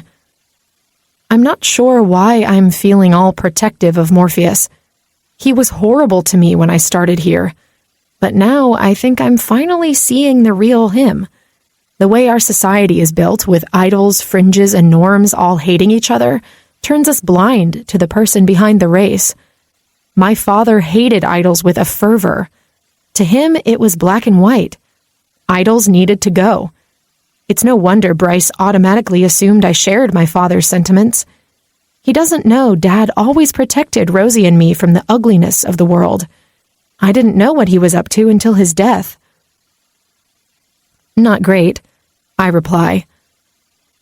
I rest my case. She walks around her desk and takes a seat. You have until Monday, Daisy. I hope you're a speedy reader. Dismissed, I simply nod and walk out of her office. Morpheus has his head down toward his notebook, engrossed in what he's doing. He lifts his face when I approach the desk. He's no longer glowering, but his eyebrows are scrunched together. What did she want? She lent me a rare book the other day, and she wants it back. I see no sense in lying about it since Bryce saw the book already. Son of a bitch. Morpheus leans back and sets his pencil down. What? I came here the other day asking if she had any rare books, and she lied to my face. Well, maybe that's the only rare book she has. When do you need to return it? There's a new glint in his eye now.